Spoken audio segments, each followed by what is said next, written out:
Hello, everyone. My name is JD Calderon, and this is Indie Comics Explained. Yet again, I brought another fantastic group of independent comic book creators. So please hit like, hit subscribe, share out the video, let everybody know we're here. And without further ado, we're going to bring on. Hello, la, la, la. What's going on, comic book people? How's everything going, brother? It's going well, you know. You good? Happy holidays, everybody out there who's watching. Thank you for spending some time with us. I know everybody's primed to watch the season finale of Welcome to Derry, but they're working up their pregame with us, baby. So let's do this. Bring these guests on, kid. I don't know. Some people might disagree. That was the weirdest Mrs. Doubtfire into a Seinfeld I have ever seen. But at least you know where I was going. At least you know where I was going with it. I got the reference. It was a good dual reference. Thank you. Yeah. Thank you. Tom, please let everybody know who you are, bro. I am the writer, publisher, art director for all things Big Dog Inc. We're wrapping up 15 years doing comics this year, and coming into January, it'll be the 15-year anniversary of The Legend of Oz, The Wicked West. So we'll be doing that for the bulk of next year. All right, cool. And on to our first guest. What's up, Ben?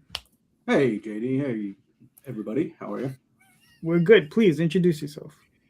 Ben Ferrari, Pilot Studios, publisher, everything pretty much. Produce lots of series, including The Carriers, which we had with Red 5 Comics over the last couple of years. Sun Chasers also went to Red 5 Comics. And I'm working on Kanan the Marauder these days. 5 or 6 issues planned. Brand new Kickstarter is finishing up right now. And that's about it. Cool. On top of 10 other things. Yeah. It's always 10 other things, man. What's going on with Red 5? Are they still around? Are they still... They are. No, they are. They had a movie this year. I don't know if you caught wind of that one, but one of their series called... holy crap, put me on the spot. It was called Afterburn. Mm-hmm. I don't know if you caught that one. They put out a couple volumes in the last 10 years or so, and it had Dave Bautista and Samuel L. Jackson. Went to theaters. It was a decent film too. I enjoyed it. And it's weird, you're right, because nobody knows it. The company that distributed it, I want to say it was Saban. Mm-hmm. They didn't tell anybody. They didn't promote it. So right. Anyway, really but Red 5 is still around. Great people to work for and with. I think they, Diamond threw them for a loop. That whole thing, like everybody else. But they're getting the ground is stabilizing. I think. Yeah, that's good. That's good. All right, good. Because I've always heard they were good guys. So Yeah, it's basically one guy, Scott Chitwood. Great guy. Mm-hmm. Enjoy working with him. 2 series with him so far. All right, cool. Our next guest, Mr. Aaron. What's up, Aaron? Hey, how you doing? Good, thanks. If anyone doesn't know me, I'm Aaron Wroblewski, a writer, creator for various comics. Another Red 5 comic series as well. Oh, yeah? Blood and Fire, Ice and Bone. Oh, no way. That's yours. They're with... impressive stuff. I saw Carriers and thought, that looks familiar. Yeah, that's me. Nice to meet you. Yeah. All right, cool. Next up is... Hello there, Ray Jameson, writer of The Madcaps. I just can't get over the Seinfeld intro. I'm excited that Festivus is 9 days from now on the 23rd. And I don't know anything else I could top from there, so I'll just keep my intro short. Let me. All right, cool. What happened to the DM? DM Ray. DM is short for Dungeon Master. My actual name is not DM, but Ray Jameson, but you could find me as DM Ray on Facebook or Raymond the DM on Instagram. Gotcha. All right, cool.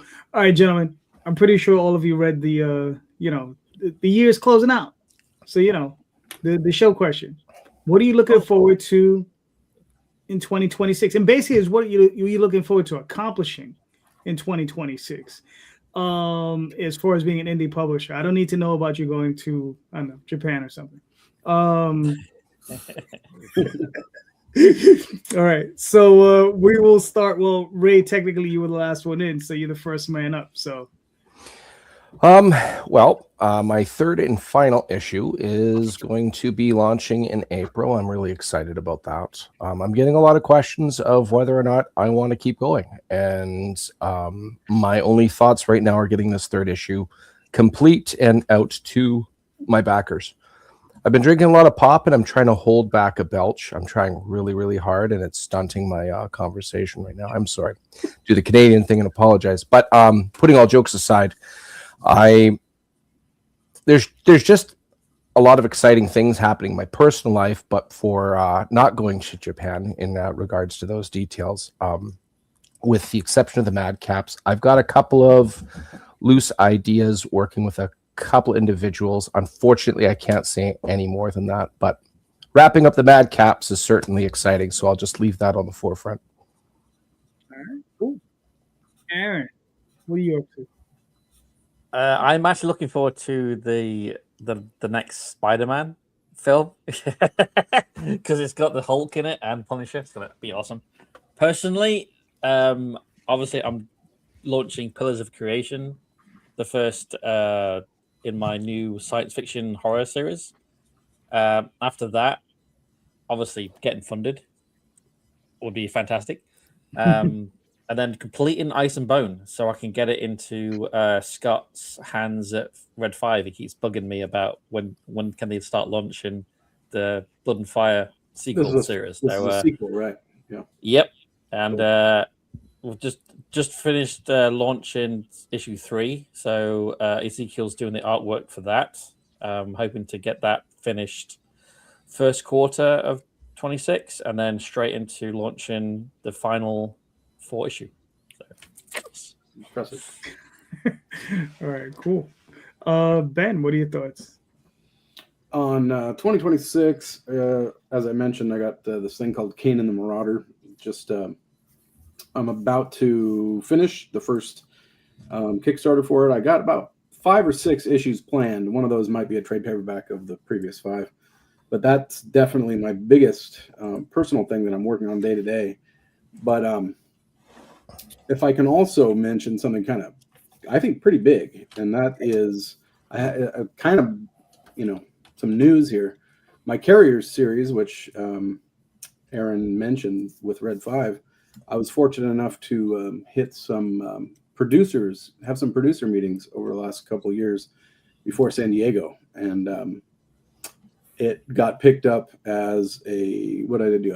I signed a shopping agreement. So they've basically put together a pitch, and they got a showrunner who, I'm not going to drop names just because, but he has the #1 show on Max right now as a existing showrunner on his show. And so he's developed a pitch for the Carriers, and that is going into meetings right now through awesome with these big networks. So 2026 might be, a Carrier's sale as far as the rights, right, to make a cartoon to one of these networks. I understand animation's not doing so well right now. So, I assume it's not going to happen, but it's very exciting, just the possibility. And that's been going on for a year. As far as the, just making the pitch has taken a long time, and getting their ducks in a row. So they're actually putting meetings together. So that's freaking awesome, man. That's the biggest thing. Mm-hmm. That is awesome. Thank you. Yeah. Congratulations. Thanks. Yeah, man. I mean, good luck, man. I hope it happens. Yeah, me too. Yeah. And animations are really good. I mean, there are some great animated series out there. So don't knock it. I mean, hopefully, fingers crossed for you, man.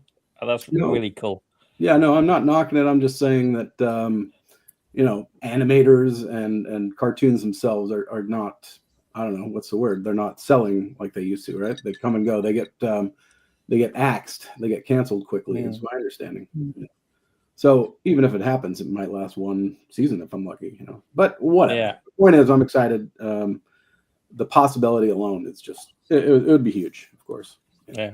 All right, cool. I mean, listen, hopefully it happens regardless. And you don't get the axe. Thank you. You guys get green lights. All right. Yeah. We'll see. Tom, what are your thoughts? For me, it's just getting back to normal, I guess. Back into the creative flow of things, which basically stopped for me over the summer. And I've only really kind of just gotten back into any sort of real workflow. So I'm looking forward to just being able to continue to go back in, stay ahead of things. Next year is the 15th anniversary of Oz, so we're going to be touring around with that a lot. We're going to have a lot of books out for that next year. We're finally going to get to the shark book next year, which I'm looking forward to finishing that.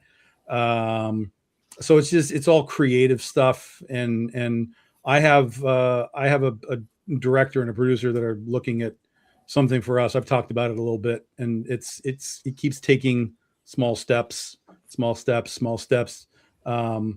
And so we'll see if it kind of takes the leap next year, which I kind of have a sense that it will one way or another, even if it's a situation where the director that I'm talking to is just like, we'll just do it ourselves. Don't even worry about it.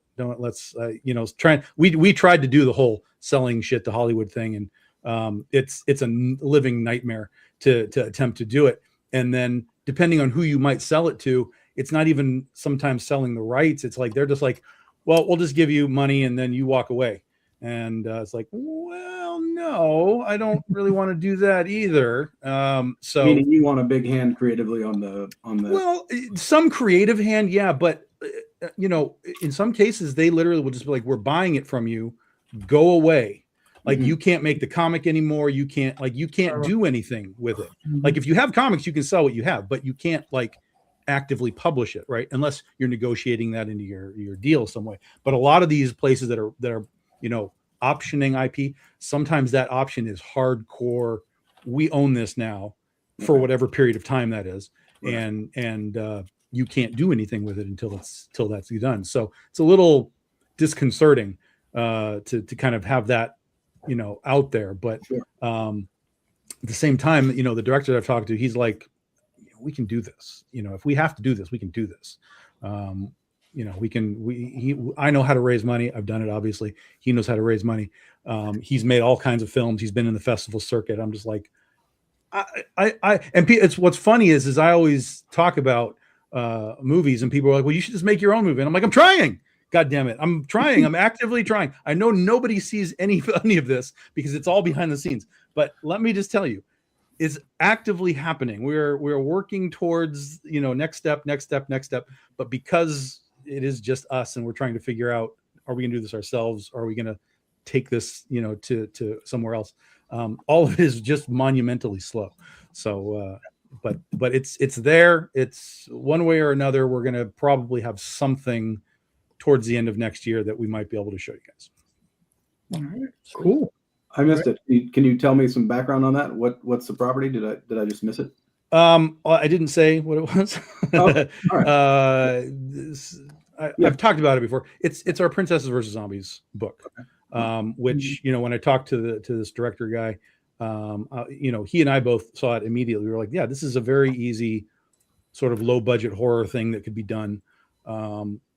And so we're just kind of working out, like, what would a real budget be? What kind of makeup do we really need? What kind of costumes do we really need?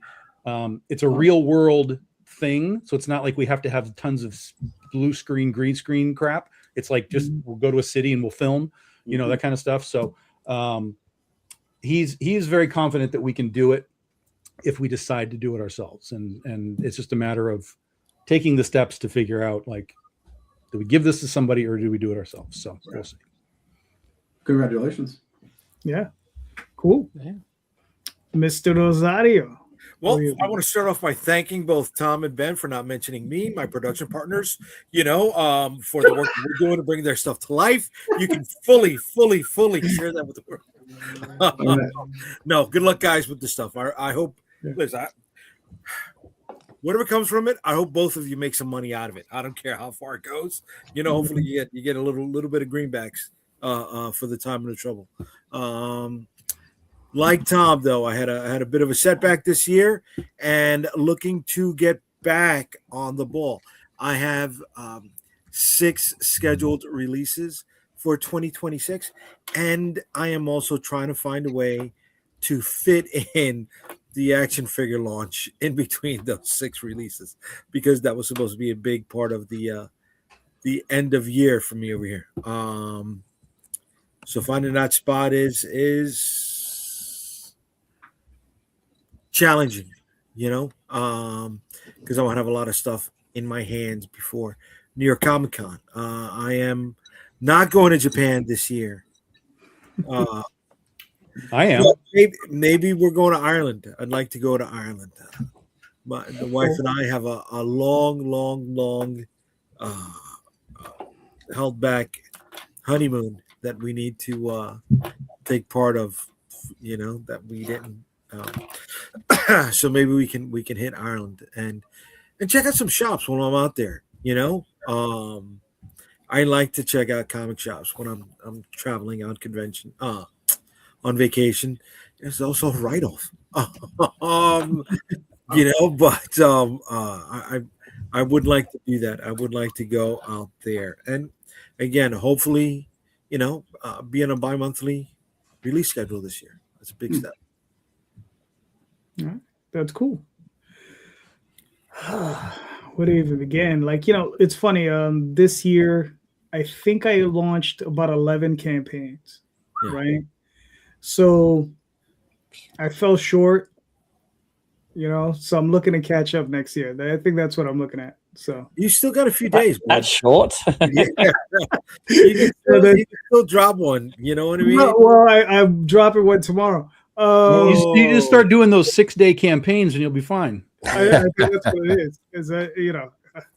But in all seriousness, I mean, I think in 2024 I wanted to release 4 trade paperbacks. I only released 2, and it's funny because I only got to release 2 more this year. So I'm hoping next year I can release 3 to 4 more trade. Starting to move Oswald more into color. Getting away from the black and white stuff, trying to move that into color. Trying to get into the direct market is a big deal for me next year. But it's just navigating those waters because they're real murky right now with the implosion of Diamond, and now they're filing for Chapter 7, so that's even making it worse. Dude, they're not a player anymore. They're not a factor, man. But they stymied the entire industry regardless. Oh, yeah. No. They stymied. Because Lunar, they're not interested in picking up single issue or single release publishers. They're not interested in. Jim Belant can't get picked up. What about through Massive? They're taken right as a self-distributor. But I think a lot of the problems a lot of people have with Massive is that there is the buy-in. I think just for some it's just principle that matter. Sure. Right. It's that's insane that you have to buy in to get distributed through a distributor and give them a cut. So you have to buy in and then give them a cut. And I think for some that might be a bridge too far. Right. Yeah. We have Universal coming in. We have a couple other guys coming in. Like one of the distributors I know will only distribute anything over $10 or like $9.95. Oh. So they're not interested in floppies. So if you have trade paperbacks, that sort of thing, they'll distribute those. But those are my plans for next year, and I'm just going to try to navigate them as best as I can and put out as many campaigns as I can. So we'll see what happens. But you weren't in Diamond, were you? Like in the last couple of years? No. So okay, it didn't truthfully, it didn't affect you.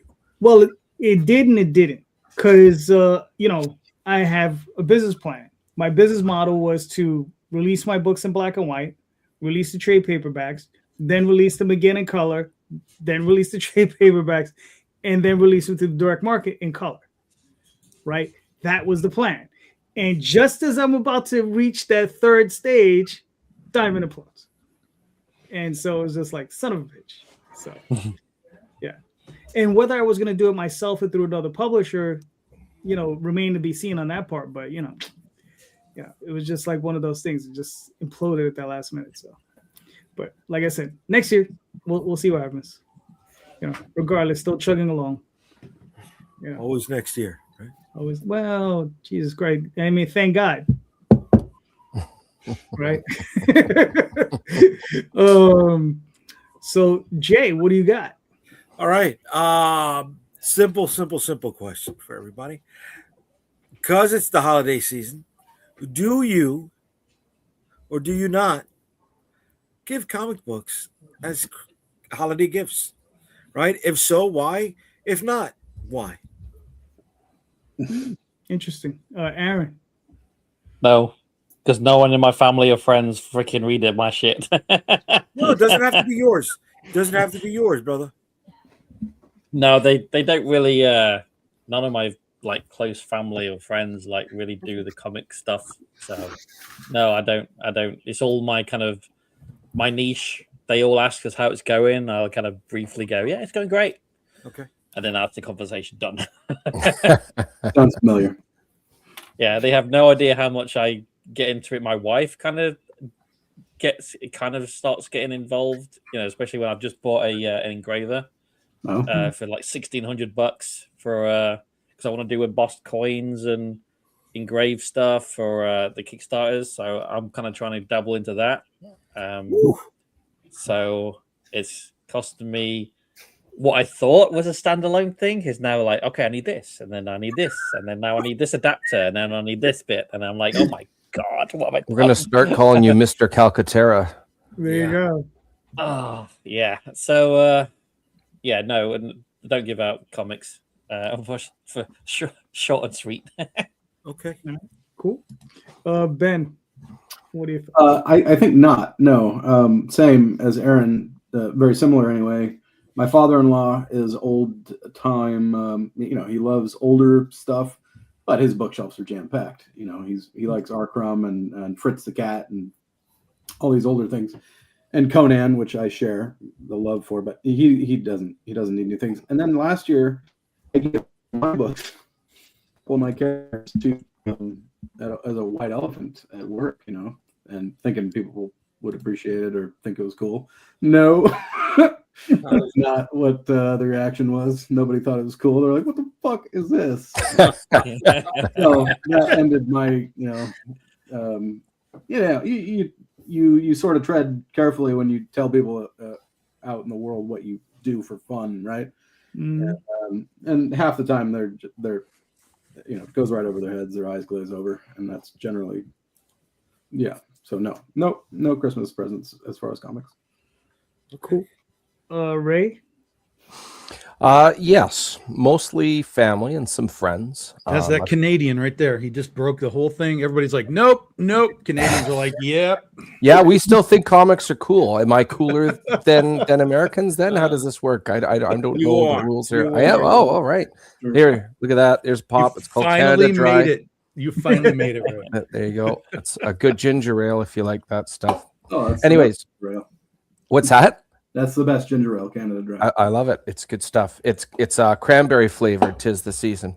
Regardless, my son has been asking a lot to read my own stuff, but I think he's 9 now. I'd rather wait a couple more years.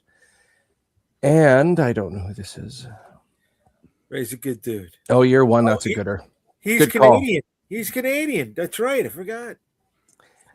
And I think what I'm going to do is get a trade paperback or a collection of Critical Amazing Spider-Man, because I always like the message for younger boys, especially repercussions to your actions. And Peter Parker's message is just, it's all over his life, all those storylines, especially the really good ones, the whole power versus responsibility. I'm going to be getting that, I think, for my son. My brother, I usually get him a graphic novel, usually something from Incredible Hulk. That's his favorite.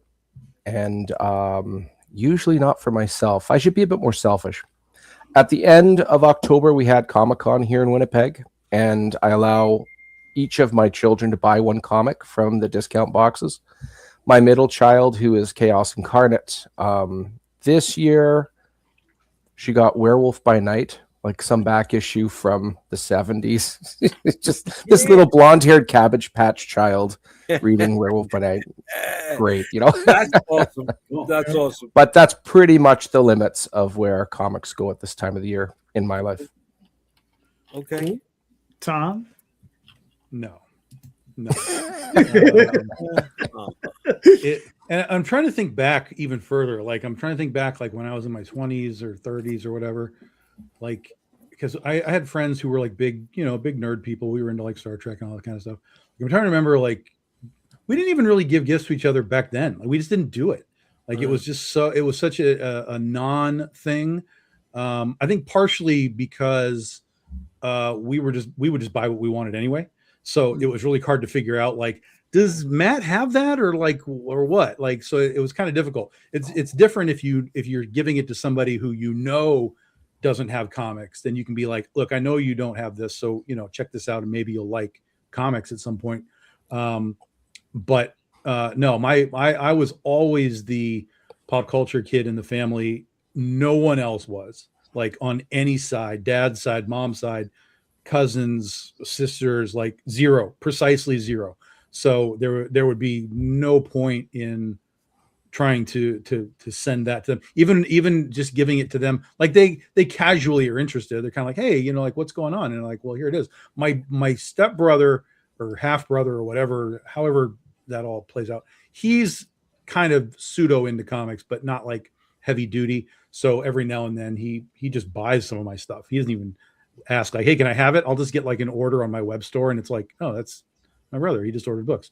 You could have just like asked me, and you're winning them over. But so there's that. But that's probably the closest thing that I have to, like, here's a gift of, really, honestly, any aspect of pop culture, whether it's a comic, an action figure, like, nothing. Like, I couldn't even give them a Blu-ray. Like, they don't care. Like, they would be there. Everybody that I know would be like, well, we have Netflix or whatever. And I'd be like, well, this is not on Netflix.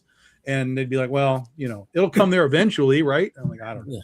So maybe for a week. Yeah, right. It's just I live in this weird bubble of sort of family.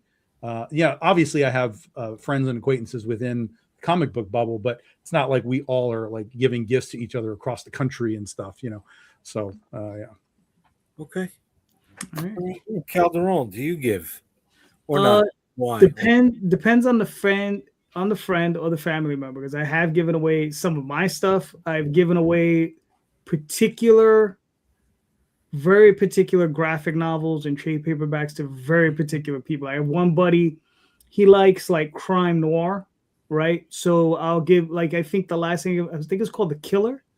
Okay. Came out from DC. No, I didn't give him Criminal. It was something called The Killer. I think it was they made a movie on it, and it came out on Netflix. Yes, Fassbender did it. Yes. Yeah, that was good. Yeah, Fassbender. Yeah, but there's like thick That was a graphic novel. That was a comic book graphic novel. I didn't know that was a comic. Okay. Yep, Dark Horse. So and it was really I like the movie. The comic book I think is a little bit better, but the movie was good though. I did enjoy the movie. Okay. But I gave more. Is there more to do, like a sequel to the movie?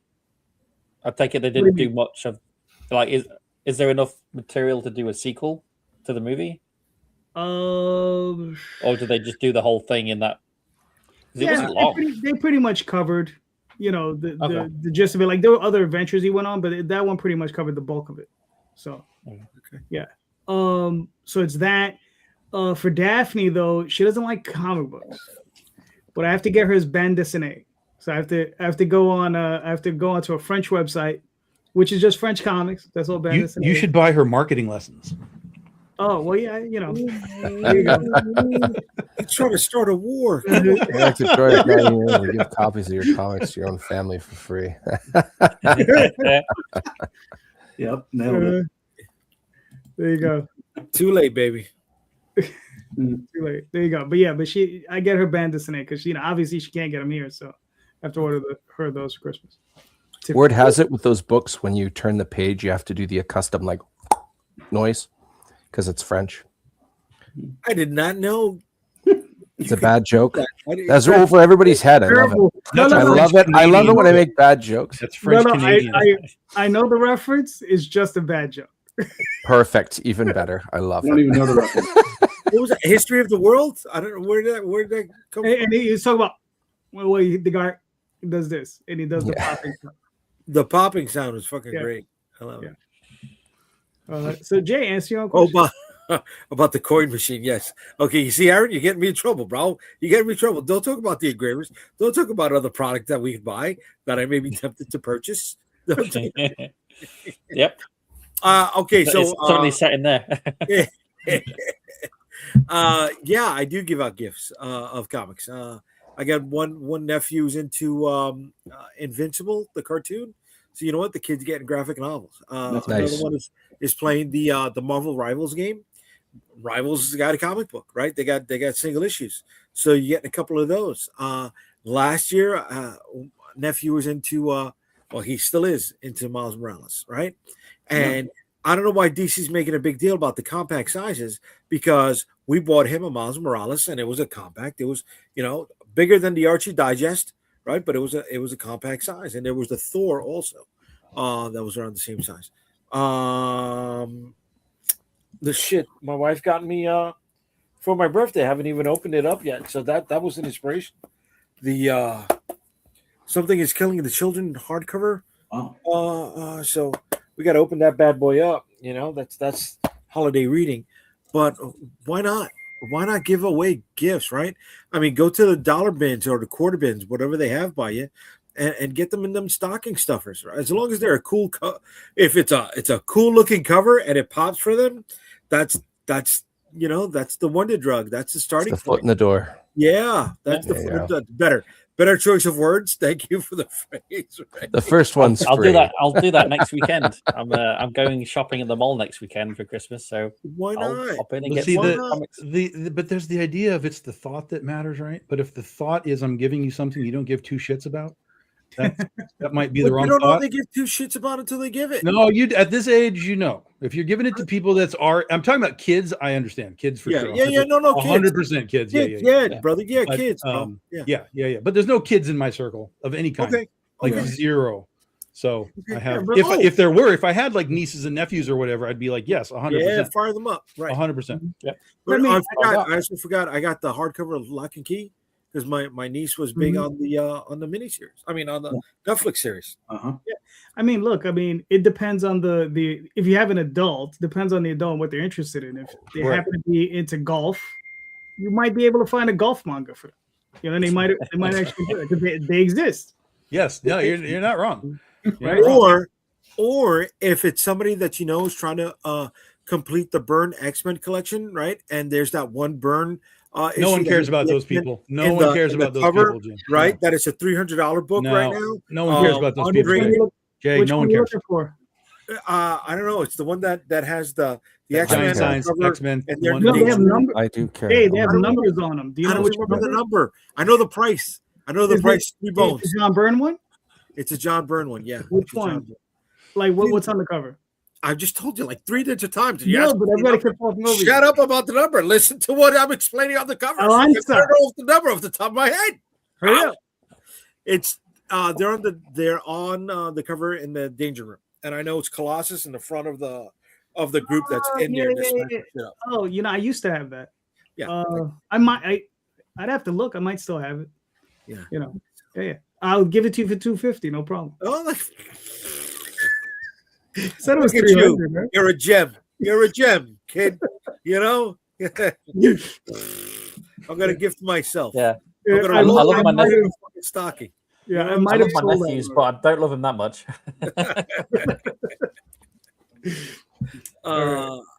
Yeah, but no, I mean, everybody's talking about saving the industry and saving the comic shops or whatever, but nobody's doing shit, right?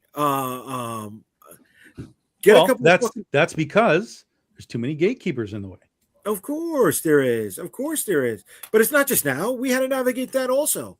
Sure, but it's gotten worse, is what I'm saying. Of Like course it when is. Diamond started to say like you have to sell so many, and it just kept getting worse and worse and worse. And and then shops were like, well, we can't sell comics, so now we're just going to sell games and pops. Like Funko Pop. It's just a disaster across the board. I love that I'm hearing some aspect of comic sales increasing, but I think that a lot of that is just due to things like Absolute Batman and now Right. these like Batman Deadpool crossover things that are happening, which I think are fine and fun, and they'll sell some books, but that's all short term stuff. See, but they're saying so they're it concerns increasing. me. They're saying they're increasing, right? but the majority of them are saying that 18% of their sales are coming from back issues, and about 12 to 15% are coming from new releases. So if you're saying that less than 40% of your store is comic book sales to begin with, are you really a comic book shop? Can it survive? Can it survive as just a comic book shop? Can it survive in today's climate with the rents that are going out there today, right? If you're not in a strip mall, which is honestly the best place for a comic book shop, because you get that flow, right? You're in, excuse me, Assuming you're not in a New dead York. mall, because those Right, malls right. are dying too. Oh my God, you're right. You're dead there, but you're in a shitty neighborhood because the rent is cheap enough for you to carry over. At least in New York. At least in New York, bro. We got a big fucking college in Brooklyn, right? And you got the nice part of Brooklyn in front of college, and you got the shitty part of Brooklyn in the back of the college, right? And it tucked into one I of the just thought that was alleyways. all of Brooklyn. No. But tucked into one of the alleyways is Bulletproof Comics. It's a big comic shop in Brooklyn, right? But they can only survive in that high trafficked area in the shitty part of the neighborhood. And the kids aren't going there. We know you. I wouldn't let the kids go. I wouldn't let my nieces and nephews go. Yeah, go ahead, go walk there. Right? We need accessibility, and if accessibility comes from us pulling $20 out of our pockets to go into the dollar bin and the quarter bin to give out to the kids in the neighborhood, fuck it. Why not do for Halloween? Forget about Christmas. Well, I think what we have to become is like, as independent publishers, we have to become marauders, kind of like Kanan. So, Yes. Ooh, Ben, well do you want played. me- Do you want me to play this this video? That's just me talking. So, a couple minutes of me. Pretty boring. All right. So if you want, you can walk us through it then. Kanan the Marauder. The initial story is 4 issues long. This is issue 1. He is a humanoid rabbit far, far in the future. Humans have disappeared long ago. The oceans have risen and receded, and the animals that survived have evolved and mutated. So that's why you have Earth, you have some ancient architecture, but it's all animals, all talking animals, basically. He is a Conan Usagi Yojimbo type for obvious reasons. We got a bunch of violence. We've got a little bit of sex. We got Conan, hard drinking wanderer. That's what we're doing. Kind of a serious story. And I'm having tons of fun. We've finished 100% finished 4 issues. I'm halfway done with issue 5. These are my pages. I got a guy named Pepito Siak Jr. on colors, Alex DeLuca on the first couple issues of letters, and Warren Montgomery on the second 2 issues. I got a bunch of cool covers. We're doing something kind of different. Okay, this page right here that you're looking at looks different because we're doing 4 eras of Kanan's life. This is Lil Kanan Adventures, where he's a child. And so we have this nice, simpler art style, bright, vivid colors, fun stories, a little with some depth. But we're basically, so we got little Kanan, we got what we're calling young Kanan, the rebel, his teen years, where he's meeting girls, he's he's learning the truths about life, just like any other teenager that we know. And then we got Kanan the Marauder, which is the main anchor of each of these stories. That was created first. There's a sticker for Lil Kanan, obviously, and that's going to be the first stretch goal. So those are 3, and then the 4th era of his life. He is an old man, again, similar to Conan. He is a conqueror at the end of his life. He is not well loved. He's made mistakes. So I think it's got Kanan the Marauder has some uniqueness to it.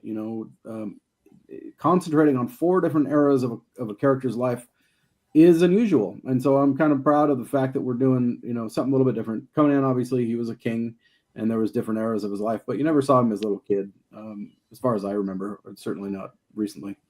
Yeah. So I have 4 days left on this campaign. I went small goal because it's the first issue of a talking animal Conan style character, and I know that's not on the superhero radar, and so I went small goal of $500. I did a 2-week window just to make it quick. And one of you was mentioning you're going to go. I think it was JD said you're going to try to do every every couple months, right? As far as a Yeah, release schedule. Bi-monthly, right? And I'm going 6 weeks on these. I've already printed issues. I've already Right printed on. 3 comics. I got them here, and as soon as this is done, I got the stickers. I got some add-ons. Everything's done. So my goal is to start shipping immediately when I'm done, and then basically a month later start issue 2. So a month later, after this finishes, anybody who got the first issue will, anybody who backed the first issue will have it in their hand, right? So they'll feel okay backing issue 2 is the idea. So it's one of my smaller campaigns. I was hoping to clear at least $2,000 for a first issue. But it's doing better than some of the other sort of unknown things I've done. So, I'm not feeling bad. It is what it is. I'm proud of it. Let's see, you still got 4 days, so there's still an opportunity for people to jump on. So everybody, Tons. Lots of people, as we all know, jump on at the end. They At listen the end, to you exactly. for a month or whatever, and then they jump on at the end. So right. So you made your goal. You got 28 backers. You got 4 days left, so there's still time to grow, and I think you're gonna grow. So I don't think you're gonna have a problem with that. All right, everybody. Thank you. Go buy a book, especially King and the Marauder. Yes. Very nice. All right. Next up. All right. Well, we'll share this out. Aaron, what are we looking at as far as Pillars of Creation? Pillars of Creation is. Do you want to use the preview link? What's that? Will you use that? All right. Just he gives you a better view of the Kickstarter. Hopefully it works. Of course. Hold on. Technical difficulties. As always, he did really good with that first segue. The second, I know, I really did. The second one, my God. I got lucky. I know, threw 2 links. I mean, that's one too many. That's it. One link per person from now on. Do you want to play the video? Sure, can do. All right. Should be up and running.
Cool.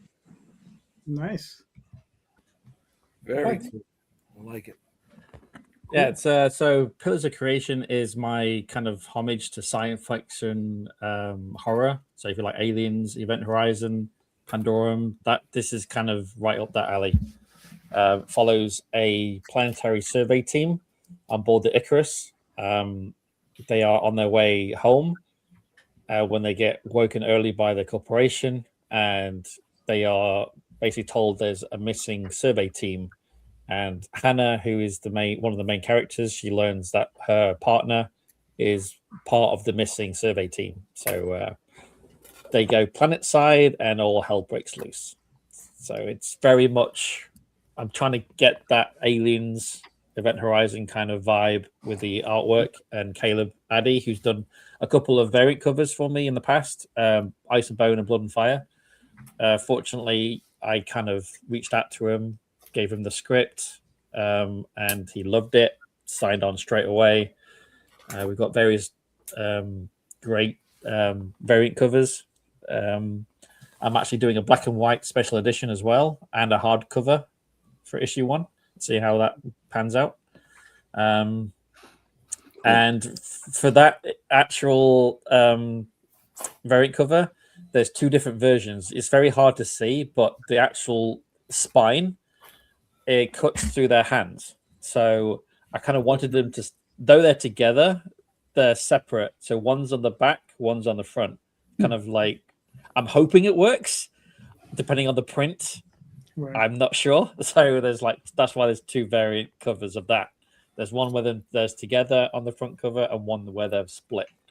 And then we get all the different swag and merchandise that I'm hoping entices people to back big and help fund this comic. How many issues? Yeah, t-shirts, hoodies. So good. How many issues is the series? It's going to be 12. Oh, crap. Oh, okay. 12 total. I'm hoping to do trades every 4. Gotcha. And what type of release schedule? Twice a year, 3 times a year? I'm hoping twice a year. Because the main thing is, though, because I'm using a different artist to do the storyline, with Enenra and Ice and Bone, I have to be very careful because it's the same artist. And I don't really want to burn him out. And he's got other, obviously he's got his own schedule he wants to keep. So with this one, I can go as many times as I want through the year. It really depends on, and to be honest, Caleb is really quick in getting the pages out.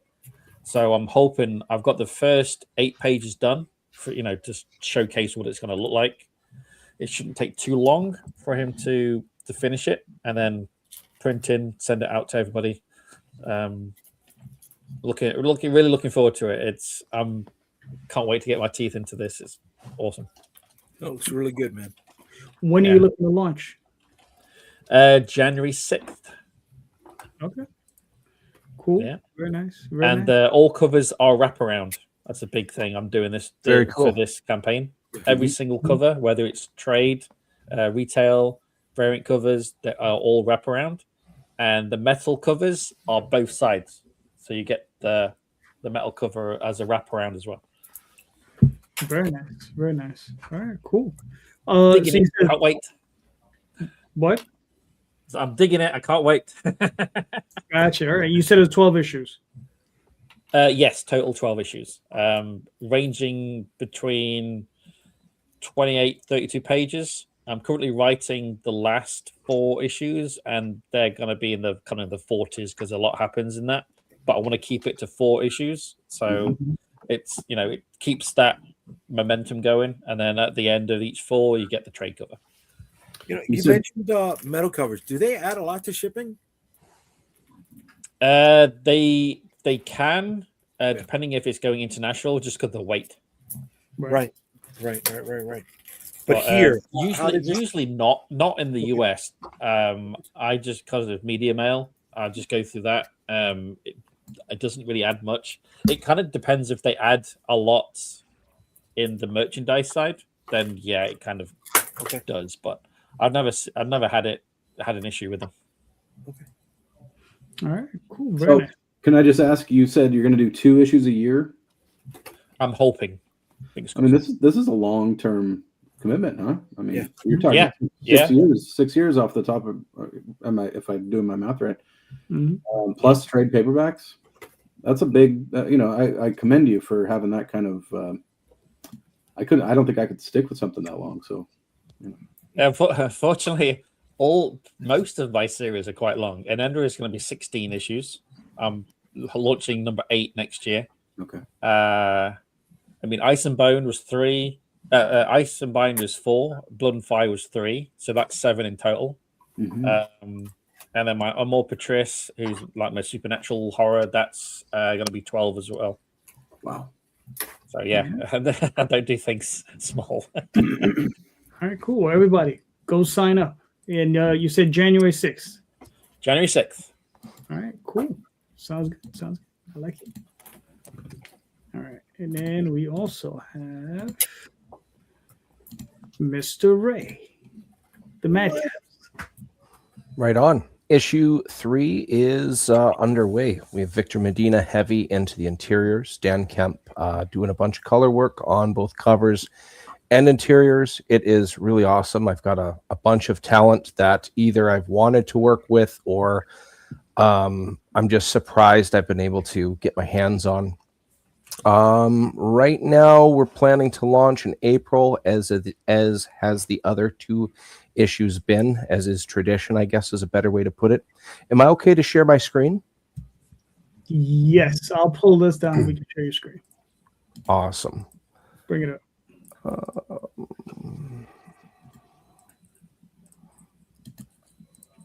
So Victor Medina was using this as a warm-up for issue 2's interiors. I liked it so much, I had him pretty it up and make it the main cover for issue 3.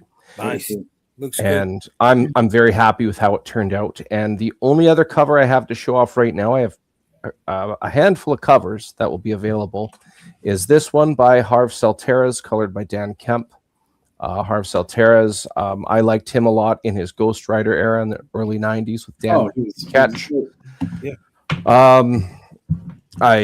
I'm just beside myself. I have both these talents and was actually able to get them to collaborate. That's just a really cool thing for me. It was on my bucket list and I didn't even know. But either way, if you like stories about just friends meeting up, and if you like an intimate setting, all 3 issues take place in one night. It's kind of like a day in the life type of scenario. And it's about these 4 friends that get caught up in what appears to be something weird involved with the drug trade. And there's some undead have sprung from a couple of incidents. And as you can see in that last cover I showed you, it's finally a reveal of who's conducting all the behind the scenes. So the final issue consists of these 4 friends hunting down the individual on the cover, who I haven't really spoken too much about yet. And they have until sunrise before their hometown falls to a curse. So basically they have to, time is not in their favor. They're a little worn out by this point, and these are not the mightiest of adventures in the realm. So there's a lot of dynamics that I think humans can all definitely identify with. And we don't know where this is going to go. But I'm really looking forward to finally getting this final issue done and getting it into everybody's hands. I've had a lot of good reviews from especially this last issue. They really like Victor Medina's work in the interiors. And I've been told they really like the unique setting of the story. It's not like a it's been done type of scenario. It's kind of its own thing, which I really appreciate. I don't like, I do appreciate homages, of course, but I am a big fan of being able to fully intellectually stimulate a person when they read a story. It should be, hey, this is cool. If it's unique enough, they're going to stick with it. Despite all the cool art, despite all the other cool stuff. If you can really hit them with a story and you want to know what's going to be said next, this book is for you. So if you can go on to Kickstarter, look up the Madcaps issue 3. Even if you just follow it, you're going to help me out on the algorithm. I would really appreciate it. Ditto. And What the he link, said. the link is also in the show notes. All right, and then Tom has something that he wanted to share with us. Yeah, so we don't have a setup page or anything for this yet because we're still building it, but this will be next year's focus for us at Big Dog Inc. So this will be the 15-year anniversary of this book. It's issue 1 of the story arc that we're going to be running, but it'll take us from issues 26 to 30 of the series that has been running. So this is Ginger's Quest.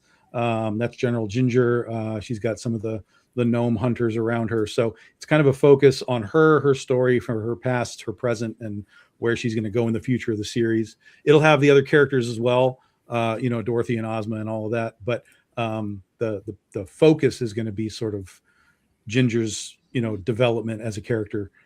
She's been throughout the series. We've been getting blips and pieces of who she is and what she's doing. But now we get to kind of see it all come to fruition before we take the next steps in the series. So this will be like January 24th, like that third or fourth Saturday, whatever that is kind of what we're aiming for as far as the launch. And this is the basic cover. This is what the insides will look like. This is Claudio Avila and Gat Melvin. So that's the new art team that we've put on the book.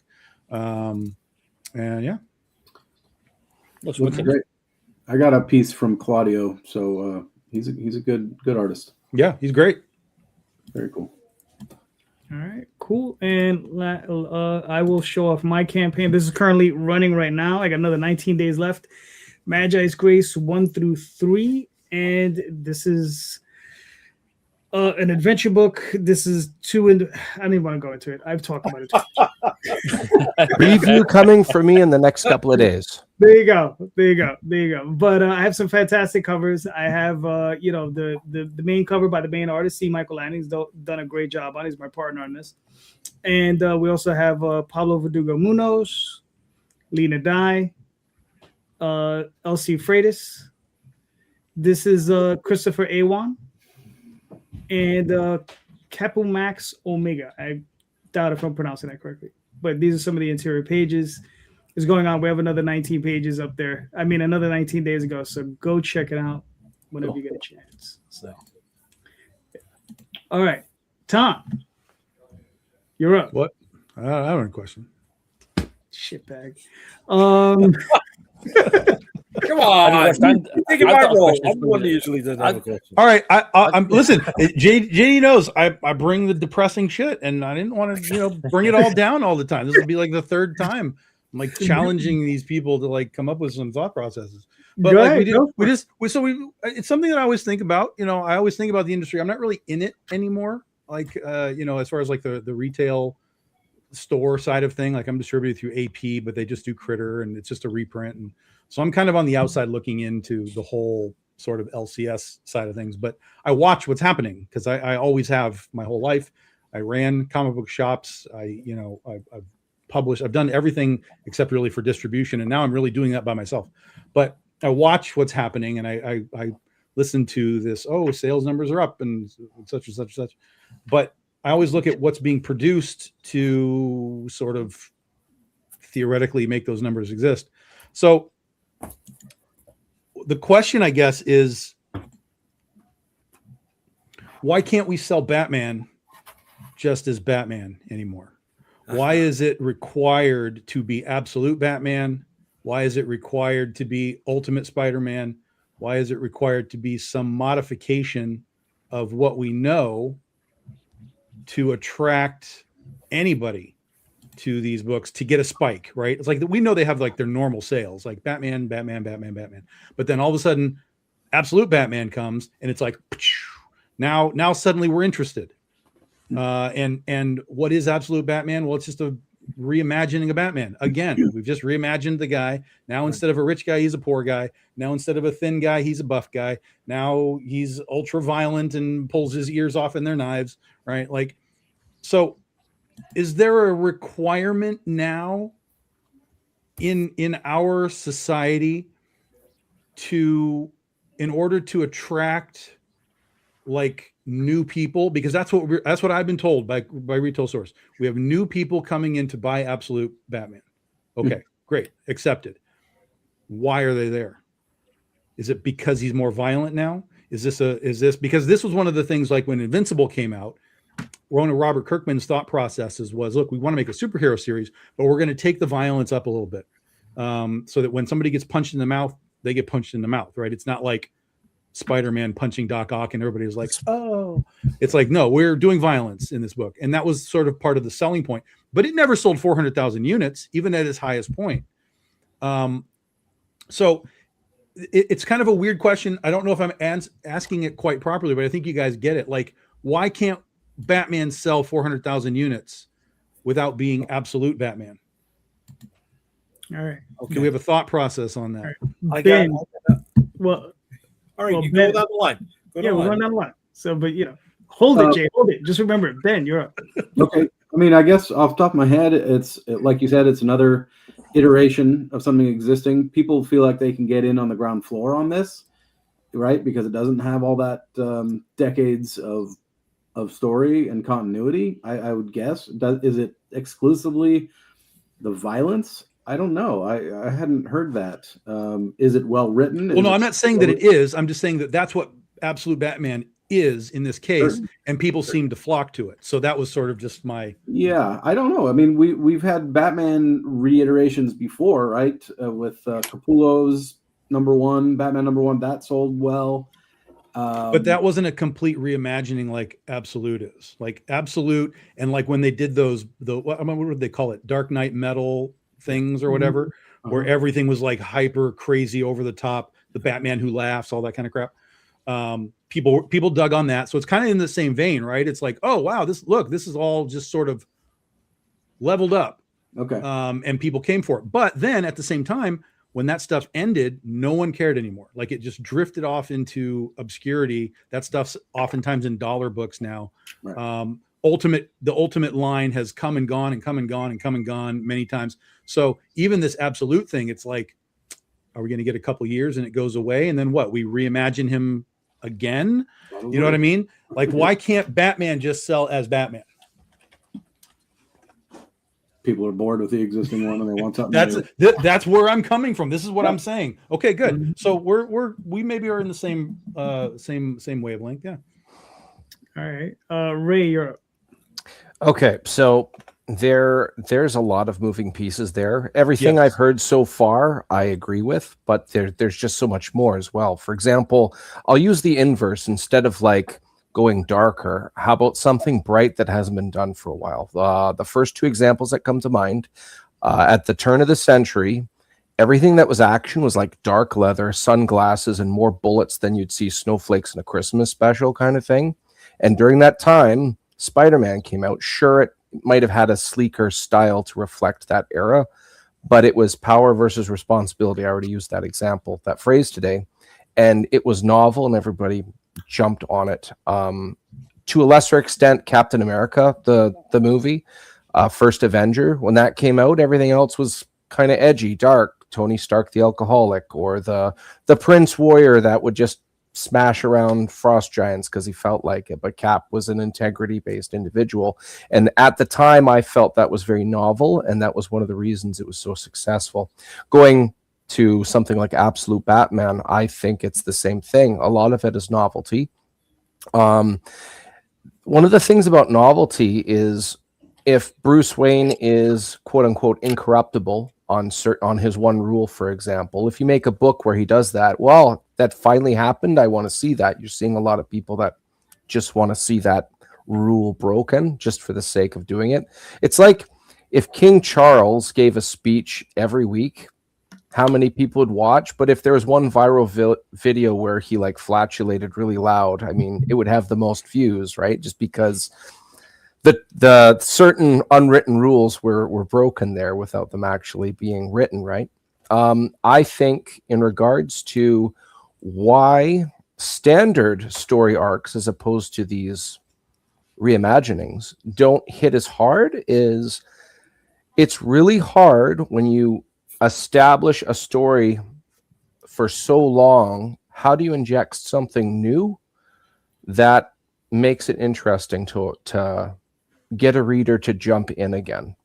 And I think in a lot of cases, I mean, everybody's going to be different. In the early mid 2000s, one thing that got me back into Spider-Man, and a lot of people don't like it, but Sins Past, where it was revealed that Gwen Stacy and Norman had a child, I found that very fascinating. A lot of people hated it. It's okay. You can hate my guts. That's fine. But the concept I just found very intriguing. Is this a legit thing? I like the imagery in my mind of Peter actually going to Gwen's grave and driving a rod through to get some DNA to test and see if these kids are actually her child. I found that very compelling. But anyways, going back full circle to the question. But hold on, I'm going to stop you right there because you're on to something that is sort of part of my point of storytelling. Like that, what you're just talking about, that is a really powerful moment, right? Yes. But nowadays it seems like that type of story has to be told outside of normal continuity. Yeah, they play it safe with their right. With so you can say golden it's gooses. not really Batman. It's not really Spider-Man who's doing this. But in the 80s and to some degree in the 90s, that is the stuff we were getting. That's where Frank Miller was killing Elektra and doing all of the things that now that's the foundation of what we get in storytelling now, except now we don't get it. So, you know, as far as like an absolute Batman, like the question would be, why didn't we just write a story where Batman became absolute Batman in the Batman line? It should have happened in the 90s with Image, because that's all I think of when I see Batman. Yeah. So sorry to cut you off, but no, that's exactly you're right. On my track of like how we tell these stories. Yeah, they play it safe. We got to go back to like somebody like Thunderbird getting killed off in X-Men. We need to show that people can actually die, and there's and on top of that, losing a character because of the breaking of the bat and the death of Superman, it's all null and void. Oh, they're dead. Okay, I'll see him in 6 months. It doesn't matter. Right. But you actually have to put your money where your mouth is and say, okay, that's not happening anymore. Who's going to hate my guts? Okay, we have controversy. We've got fans that want to buy in and see what's happened. Yeah, like you said, the best way to put it is that they're not doing the cool stuff on their golden geese. They're doing it on just in case it sucks. I remember JDR, you were talking about this last Friday on your show about there's too many options, but the really cool stuff they're not or the really important stuff, the mainstream stuff, they're not doing the cool stuff with. They would rather see should we put the Venom symbiote on Ego the Living Planet because we're running out of characters to try this on, kind of thing. Right. Yeah. That's my long-winded answer. The corporate synergy to it. Yeah, I get it. Yeah, like I said, they put it on Godzilla, so I don't know where else they can go from there. You know. So, Aaron, what are your thoughts? Pretty much like everyone else has said, especially Ray. I think my question, because I don't really buy many comics over here, is like and obviously if it's R-rated, can kids still buy a comic if they're underage? Is it as regulated as like buying cigarettes or alcohol or like games? Good call. I mean, if kids can buy a comic that's really violent and get away with it, this could be their ticket. They've been probably waiting for this for freaking ages. Like a violent Batman comic, get me in there. Yeah. I can go to the store and use my lunch money to buy it. So that might be, as far as I'm aware, I don't know how regulated comics are over here, so that's my guess. Going complete 180 on Batman, everyone's going to be interested to see what's going on. Okay, that's not entirely true. Okay, I'm just saying because I'm not interested. Okay, 99% of people. There you go. That's fair. That's fair. I'll go there. That's fair. But yeah, I wouldn't say everybody. So Jay, what are your thoughts? All right, I'm going to tackle the business element for a second, and I want to make an analogy in doing so. Oh, you can't always sell. Don't give me that old guy bullshit. Fuck that. Tighten your fucking belt. Tighten your belt. Get ready. Go. Ready. You stopped me. I was. I fucking was. Come on, hurry up. Hey kids. Look, you can't always sell vanilla ice cream. You know what I mean? You gotta introduce new flavors to show people what they're missing, because eventually they're gonna come back to vanilla ice cream. And you can say the same thing with a burger, right? You can't always just have a burger. You gotta have a bacon cheeseburger. You gotta have a Big Mac. You gotta have the Impossible Whopper. You gotta have the fish fillet, right? You gotta have the spicy chicken sandwich. But they're always gonna come back to eat a regular burger at some point. You got to show what else you can do with Batman, so that way you can bring it back to the original direction of where you want to go with Batman, because all our tastes evolve. I have been on and off the Batman train my entire life, right? Funny enough, I found myself on the Batman train right now, but not with Absolute, not with the regular Batman. Right, over that little spin-off thing on KO with the night fight. I'm like, oh, okay. It's gonna be a nice close series. I could get Batman, I could get the evolution of the kids for me, which in a way brings me back to the original Batman setup, right? But going back to Ray's point that you brought up, Tom, that you hopped on, right? And he brought that Spider-Man moment. He goes, a lot of people didn't like it. a lot of people left the series with that. A lot of people left the series with the whole Spider-Man doppelganger Ben 3-year Riley. event, right? The Clone Saga, right? A lot of people never came back to it. So corporate Lee, they're gun shy to take risks now. Yes. right? Big time. But then at the same time, we've seen them take risks, like we talked about, in alternative realms, Yes. right? These alternative, and they've been successful. Yeah, So they got nothing to lose. So the people at the top are going like, "Hey, that shit worked. Look at what they want," and then they're still on the regular books going, "Yeah, but." right. Yeah. Right, because it is the cash cow, right? Also, when you're worried about selling bed sheets, But is it a cash cow when the sales numbers are fucking lower than they've been in decades? because that's not where they make the money from anymore, brother. Well, no, this is true, and I have a flip side to this question as well. So, kind of, go ahead. Right, You're right. You're on the right path. They make more money selling Batman bed sheets and curtains and pillow toppers than they do, in all the Batman series combined. They do, man. Mm-hmm.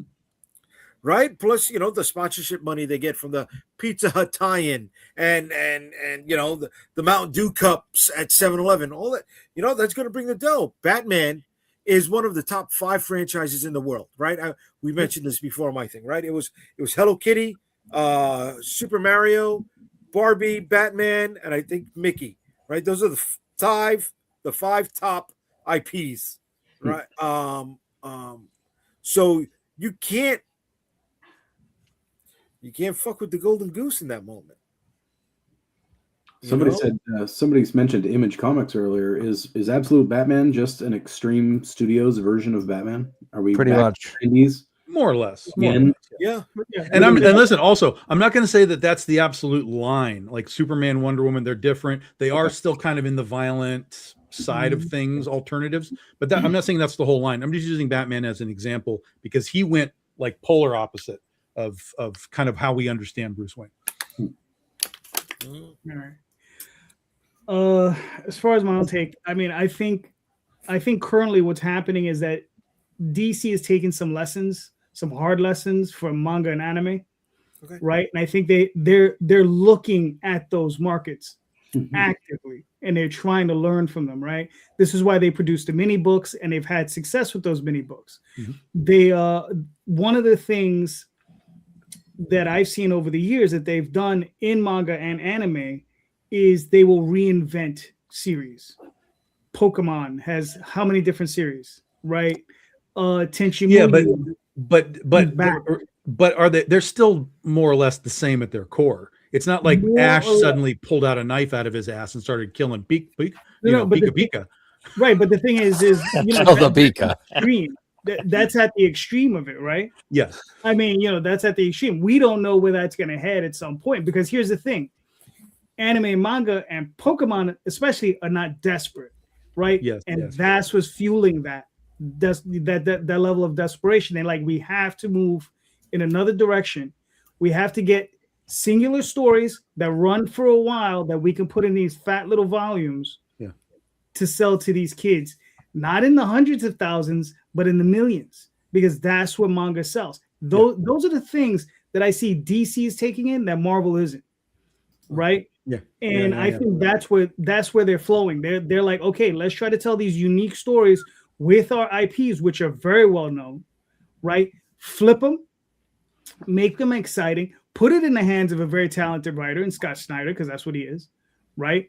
And also give it to an artist whose style is not anime and manga, right? But it's tangential to it. Sure. Right? That's why I've heard a lot of the anime kids pick up on John Byrne, right? Okay. A lot of anime kids do pick up on John Byrne. They're like, hey, that's why a lot of his stuff has been reprinted over and over again, because they see his stuff and they say, they have smooth lines like what we see in a lot of anime and manga, right? And I think overall, I think those are the lessons DC has learned. They're trying to incorporate it, which, I mean, look, good on them for doing it. So let me take this now to the other side of this, because we ran right into this other part of the question. Mm-hmm. If the answer is doing these pocket moments, however long they last, a year or 2 years or whatever.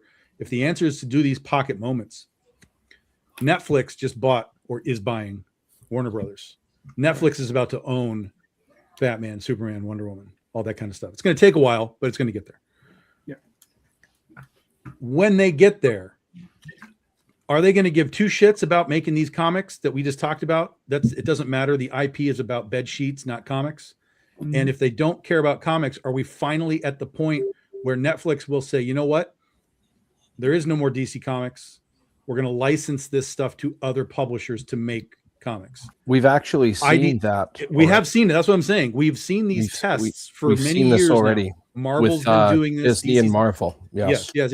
So, but now we're at a very real point where a company that is a multi-billion-dollar company is going to come in and go, who the fuck cares about these floppy things?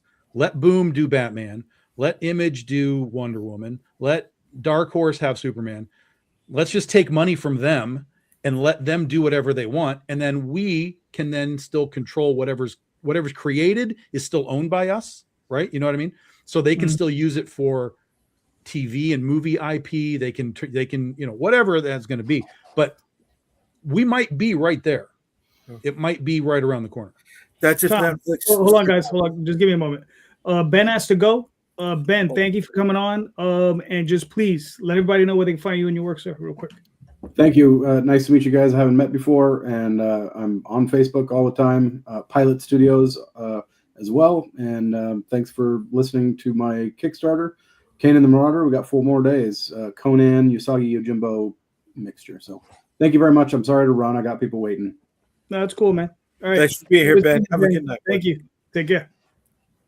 All right. Sorry about that, Tom. So were you done with the question, sort of? Yeah, basically, I'm like, am I the only one that sees that possibility as a door wide open, or do you think we will be business as usual? I think depending how that goes, they should be looking closely at what happened with Marvel and Disney. I will summarize it in probably about maybe 5-6 sentences here. Marvel Studios, they were successful with Iron Man. They were geared towards Avengers. By 2012, Disney bought Marvel, and Disney was smart enough to let them finish the Infinity Saga without really not too much influencing it, letting Marvel do that thing. But meanwhile, at the same time, if you go back, was it Marvel Now, I believe it was called, in 2012, when they launched and they switched a bunch of things over. And I said at the time, I said, you watch, we're going to go from Marvel Studios trying to really like the established lore of all these story arcs through all the decades, and they're going to hold back and take their time telling them. And now they're going to focus on whatever DC is going to spit out in the comics now. And that's exactly what happened, because as soon as the Infinity Saga was done, there were some cool ones. I loved the third Tom Holland Spider-Man, for example, but it focused in on characters. We got a Miss Marvel, Miss Khan. We got her before the Fantastic Four, and don't get me wrong, I'm going hyper nerd here. Like, that just seems wrong to me, before the X-Men or anybody else.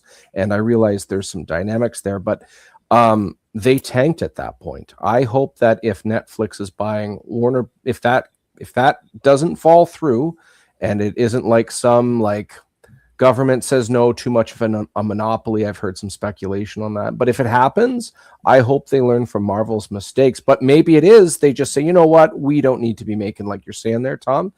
If that's the case. No, but you're in the movie realm. I'm talking about making comics. Yes, to go full circle, maybe they would do that instead of Disney seemed to have this idea of, we want to make sure people like these ideas. So we're just going to change all the comics, overhaul the whole thing, and then we're going to bring it in the movies. And the fans weren't really interested in 2012 Disney's Marvel. They were interested in all the decades worth of cool stuff. So going back to what you're saying with comics, if they give it out to other distributors, I hope that they don't shoot themselves in the foot, because it has potential to be some really awesome stuff. But on the flip side, that could be, in my opinion, the beginning of the end for that specific franchise with DC. But that's just my opinion. Hasn't Paramount put in $150 Yeah, it was Yeah, rejected. they put in a counter. They put in a counter. Netflix rejected it. Netflix rejected it. Or sorry, Warner Brothers rejected it. Oh, okay. Yeah. Didn't hear that. Okay. Marvel already does what you're talking about, though, Tom. Bro, Yeah. it's Aaron's turn. Oh, I'm sorry. I thought Oh, he no. put it up. My bad. No, You go, go. Aaron. Go ahead, brother. I'm sorry. Go ahead, bro. I really forgot what we were talking about, to be honest. So you So go ahead. the question. So let's just go to Jay. Jay, I know that they already do it, but it's not like it's an only way. What I'm saying is that if Netflix buys DC, they could just say, we don't want to make comics anymore. Give X-Men to Boom. Give Superman to Boom. Give Wonder Woman to Dark Horse. Give Batman to freaking Skybound guy. Yes. That way, and just quit comics altogether. And that way they just great idea. That way they make money just automatically without the headaches of making comics. Without the legwork. Yeah. Yeah, I It think would that would be make great. sense. That would be great, dude. It brings about, a much needed shot in the arm when it comes to storytelling and how these properties are going to be handled. Or they'll Really? do what Disney did and put DC out to AI, and everyone can do everything with them. No, if all of these things go out to like Boom or anybody else, suddenly you have people that are like, they're going to take risks. So there is a pro there. They're not golden gooses. They're like, we need to make a statement. Maybe it isn't absolute Batman, but like Batman is going to be Batman and people are going to like it. We better make sure that we do something awesome. They're not going to be like this. It's almost bland with all the golden geese they have right now. But I don't think it's bland. I just think it's too much for them to handle. yeah, that might be true. Right? When you've got a garden that is too big for you to handle all by yourself, right? Some things are going to suffer. Mm-hmm. And some of those do. That's a good point. They'll just bring Schneider back to do his universe again. If he sells, right? He sells, right? But he also has a literary agent that gets a percentage. So he's going to make sure that outlets are pushing him. So if Zack Snyder did the Iron Man movie, the Avengers would be fighting Thanos by the second Iron Man movie. That's all I have to say about that. Yeah, there's not a lot of build in the Snyder realm of storytelling. No, he just guts all the lore and vomits it into one movie. Pretty much a just go type of thing. Yeah. He did the movie Go? No, right? He didn't do the movie Go. No, I said he's a just go guy as far as his storytelling. Like, Yeah. let's go. Yeah. Don't worry about that. Let's go. Yeah. I was rewatching his Sucker Punch. I was a fan of it, right? And I tried to introduce my wife to it. And I'm like, this movie needed a lot more breathing room. Oh, dude, yeah. Just a little bit. Yeah. No, not Like- a lot of it, bro. Yeah. I think the movie he wanted to make was all the interstitials. Okay. That's the movie he wanted to make. He didn't know how to make that movie, so he put in all that other bullshit with the with the insane asylum. Yeah.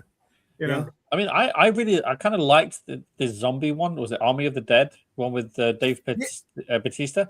There's With just Vegas, so many yeah. slow-mo stuff. There's just so much. Yeah, but that's slow him. motion. That's like my J.J. God. Abrams with the lens flare. Like that's what he does. Michael Hey, Bay I and know. Explosion. Yeah. Yeah.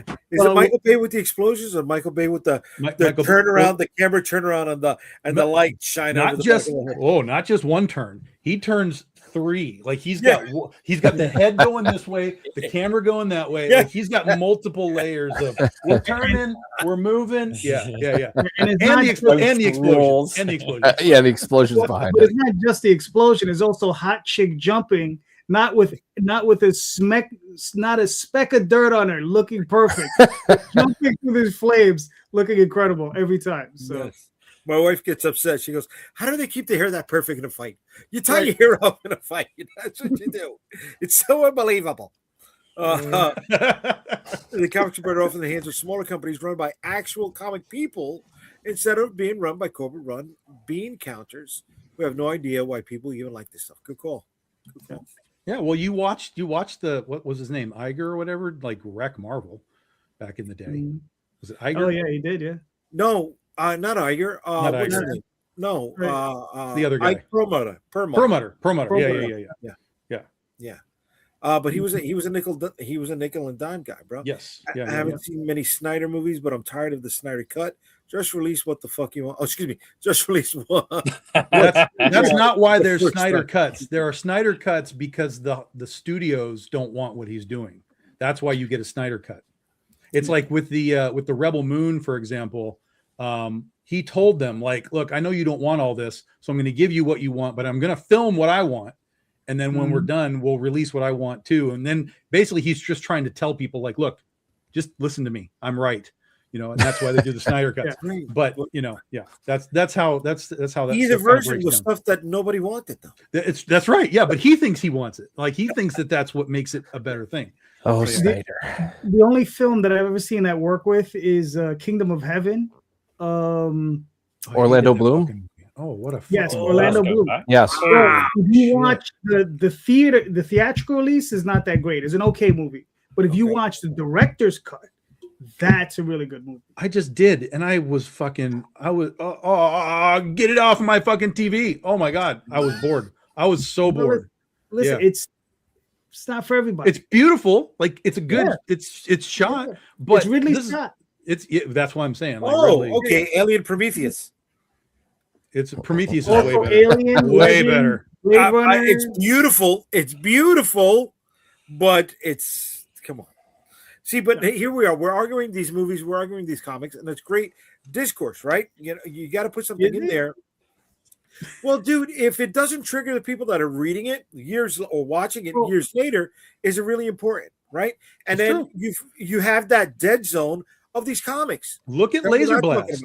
I mean, it's such a. We keep talking about Laser Blast. Laser Blast, it's 40 years old. That is very true. There you go. Are there any creators who have Snyder cuts? I don't know how often you guys leave out fully drawn pages that you can. It's very rare that something like that happens. Right. There are examples, but very rare. Okay, give one example because I got one. Go ahead, because all I know is I've seen them, but I couldn't really direct you. Okay, you've paid an artist to do the book, and they've only turned in 11. No, I meant like an actual example of it. Yeah, I got you. Hold on a second. Right. Okay. You got 11 of 12 pages that can be used, right? And you cut it because you can only use. Excuse me. You got 10 of the 12 pages that can be used, and you cut it and use those two as maybe a spinoff to something else later on. That's a wildly bizarre thing that you just said, but okay. No. Okay. I just know that I've seen like some of these like really big books, like some of the like not omnibuses, but like some of these weird like super collections. They'll put extra pages in there. Like this was a page that we did, and we didn't like it. Behind the scenes stuff. Yeah. It's like the DVD extras. Right. The Authority by Mark Miller and Arthur Adams. They cut out a bunch of Arthur Adams pages because they were a little too violent, a little too crazy, or they had him change the artwork, or they had somebody else change the artwork. That's also why he left the series. Wait, Arthur Adams did The Authority? Yeah, with Mark Miller. He did the second half after Warren Ellis and Brian Hitch. Yeah. Wait, Arthur Adams did The Authority? I remember him on covers. I don't remember. Yeah, he did about 3 or 4 issues. Yeah, he did. He did about 3 or 4 issues. Yeah. Okay, I'm sorry, I didn't know about that. Yeah, well, I wouldn't expect you to. You don't know that much about comics. Oh, you a motherfucker! Let's come right out. Fuck that. I usually try to hold back. You a fucking cunt. That was a fucking chop. That was a low fucking blow, kid. Was it though? Was it? Yeah, because I may not know comic books like that, but I don't suck Bill Willingham's dick all the fucking time. You know what I mean?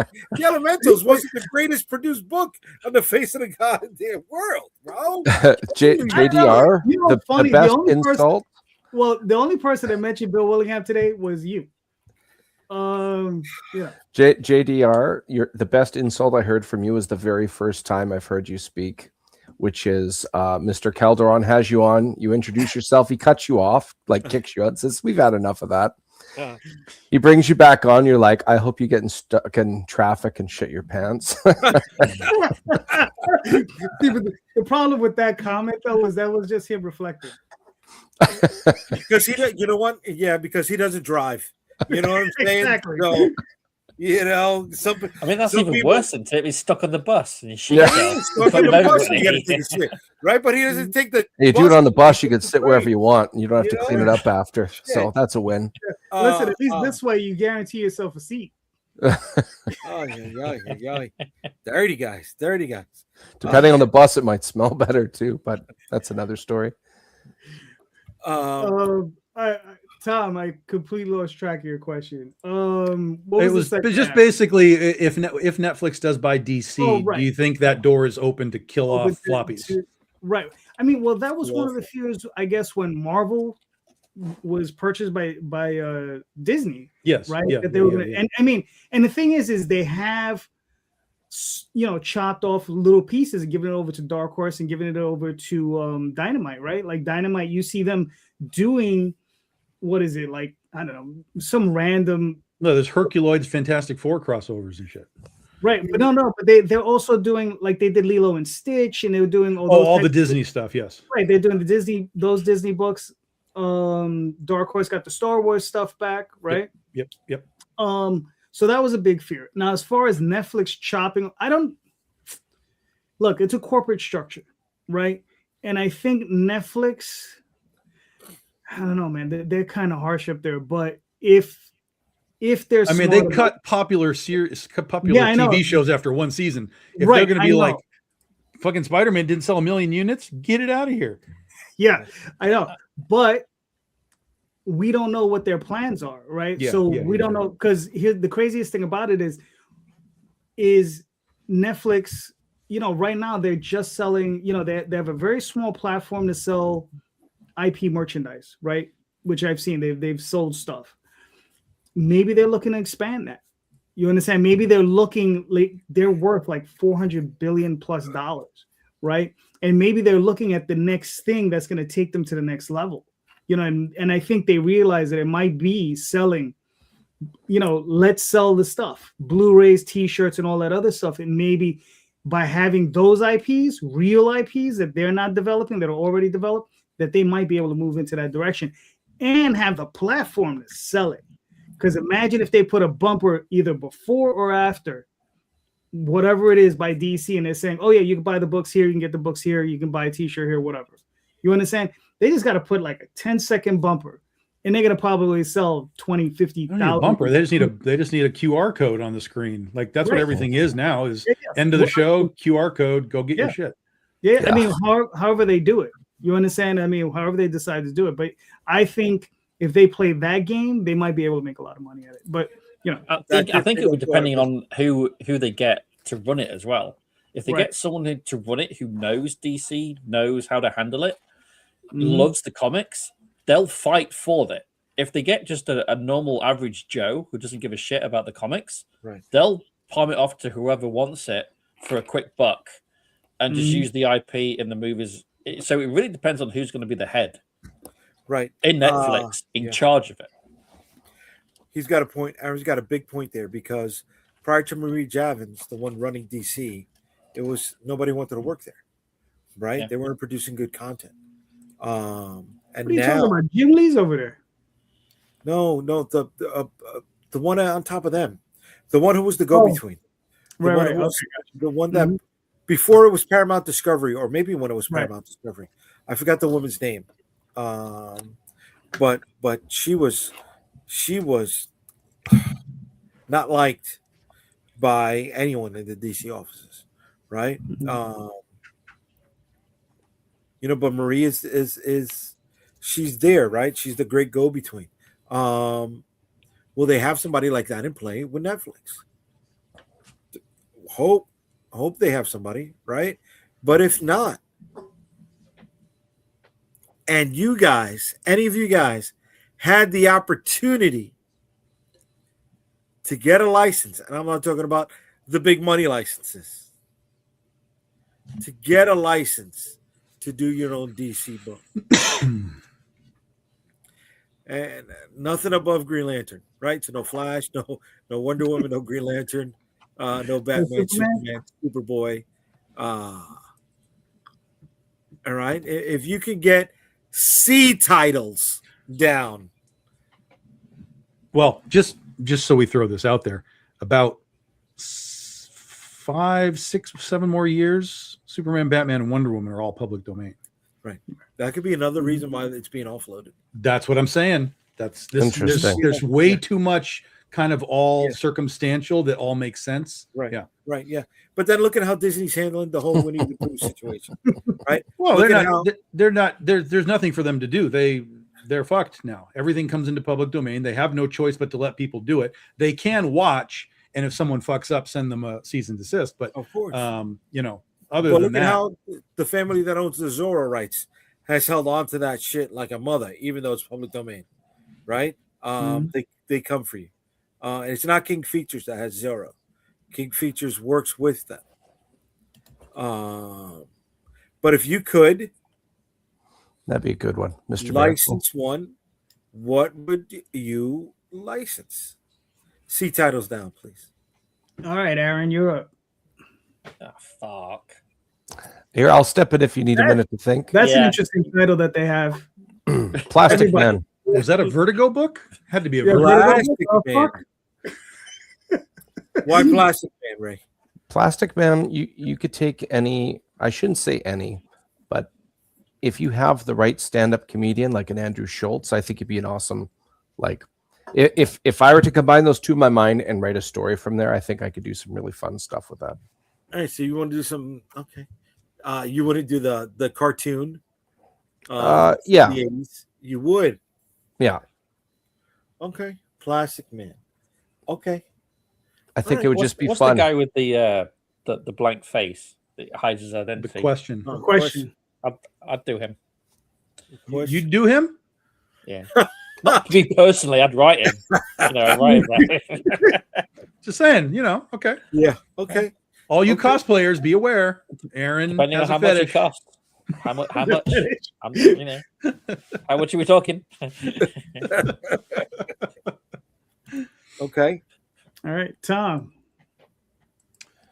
I don't know. DC, man. DC's always probably, I guess, the only DC character that I've ever really kind of latched onto that's not sort of the big three is Zatanna. I was big on Zatanna long before she became this fucking everybody. Yeah. I have every Zatanna appearance pre New 52, no matter how small the appearance was. I have a sketchbook full of Zatanna art from tons of different people. Like I was in on that character, and then all of a sudden everybody was like, "Oh, look, fishnets," and they all lost their minds. So that was kind of honestly it was kind of like a drag that everybody was sort of like, "I'm on that now." I was like, I'm off. But that would probably be the one that I would vibe on the most. Okay. Calderon, what would you go for? Probably Blue Devil. Ah, okay. Mhm, Good call probably on that. Why Blue Devil?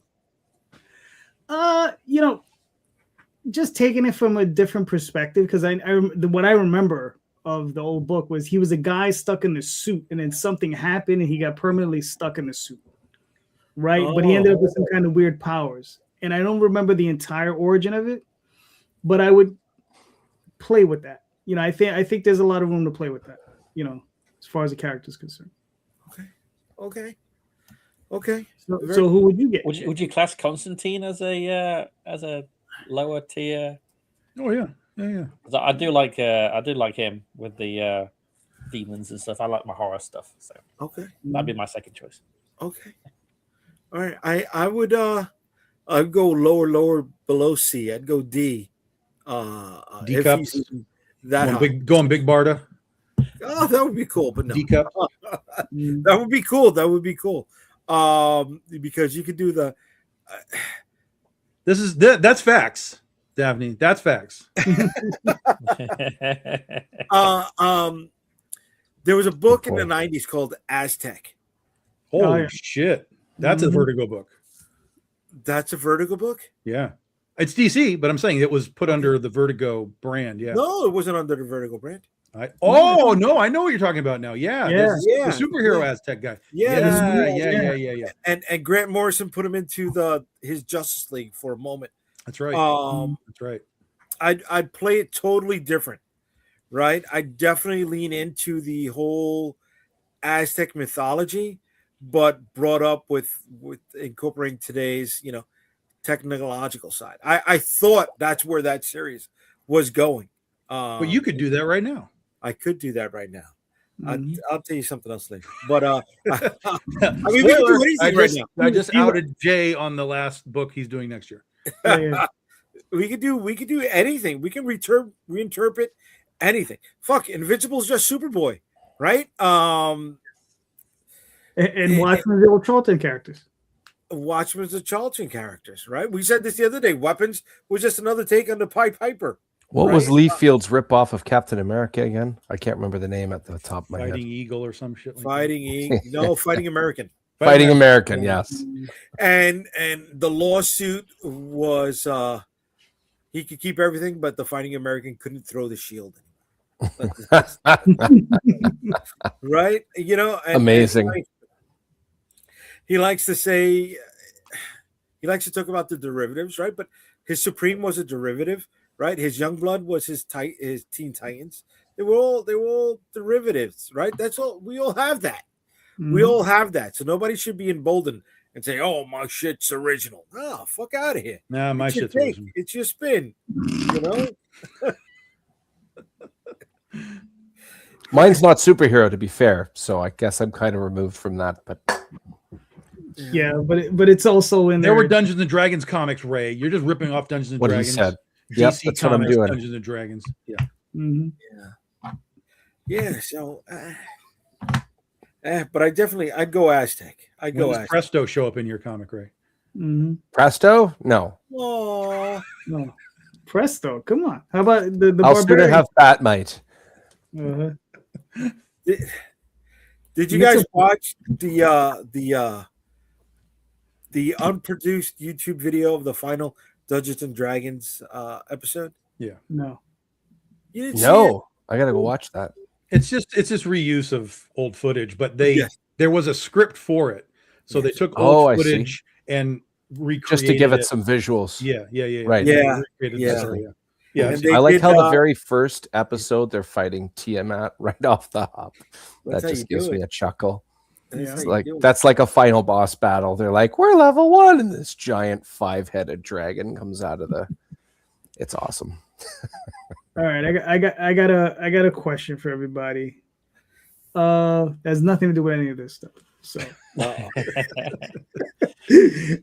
knowing what you know now, what would you do differently in comics? Don't do Good, it. start all over. Uh, What'd you say, Ray? I said, don't do it. Oh, okay. Oh, all right. So that's enough from Aaron. Ray, what do you got? I think one thing I would do is I think I would get everything finished for issue 2 before I launched issue 1. I think that's what I would do. I have no problem releasing annually. With that said, I think I would have a lot more fun releasing sooner. That's what I would do. Yeah, keep the momentum going. It's kind of hard when you're doing Or- one issue a year. Having more momentum. I'm getting a lot of great support, but yes, I would have more momentum if I released them sooner. All right, cool. Aaron, would you like to take another shot at that? Yeah, I think trying to not do everything all at once is a big thing. Like, especially even now, I'm doing it. I've done 19 Kickstarters, and it's a new series I'm launching. So I am trying to get every single merchandise that I can think of: 3D models, T-shirts, hoodies. It's stressing me the fuck out, and I think I just need to like take a step back, just chill the fuck out at this point. Yeah, try not let it get to you is probably very hard, but that's try what I'd come into with that mindset. Like if you don't, because I know all my Kickstarters didn't succeed. Some of them failed, and it's not the end of the world. You just come back and relaunch. So, but like Ray said, it's that momentum. If you fail on this Kickstarter, that puts me back like 8 months because it's trying to fit it in with the other Kickstarters I'm trying to launch. So it's a nightmare. So that's probably what I'd try and bring in and fail. All right, cool. Tom, what are your thoughts?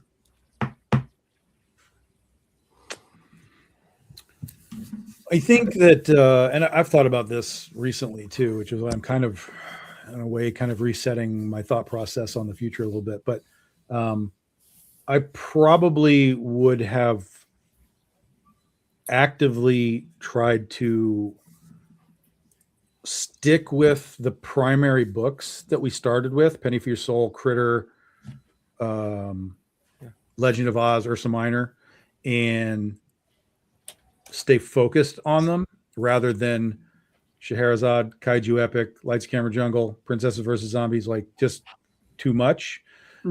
Because it's impossible to do all of that. So, here I am 15 years later doing publishing, but I still have these books that aren't really even close to being finished. Critter, Oz, whatever, like there's at least so much story left before they're finished. But if I had just sort of really stayed where I was and focused in and just kind of kept going with like those 4, some of that would have been done by now. Like we would have reached our finale and I would have been like, oh, I have a completed, series. Here's the 10 volumes, whatever it is. And then I would be on to other things. But at the same time, doing all of this new stuff, Goth Day, PVZ, stuff like that, it brought new eyeballs to me through those alternate genres that weren't, represented in the core 4. So, it's sort of a plus minus type of thing, but I'm at a stage where I've realized that there's a value in completing your story. And so, the core 4, I'm really kind of like time to go back into these books and really push them towards the finale rather than like take too much time with the extraneous stuff. Like I might do like 1 Princesses versus Zombies a year now, but I might do like 4 Oz and then 4 Critter and then like, 4 Ursa Minor and just kind of try and push through those books a little faster and reach some finales so I can say I finished it. With that. Cool. Jay? I'm exactly with that. I'm exactly with that, dude. Not eat with my eyes, right? And shit, I still did it today, man. I'm developing new stuff and I haven't finished the arcs that I'm currently on, and it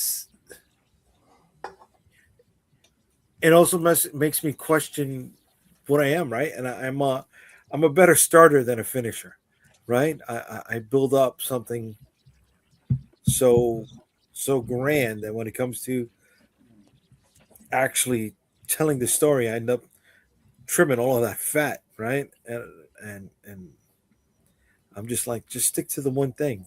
That way you don't have to trim so many fat in so many different areas. And you'd have more time creating more in that one area. All right. Well, that's cool. So no Aztec next year. No Aztec. No Aztec next year. Maybe 2027. He says, actually writing notes as he's talking. No Aztec.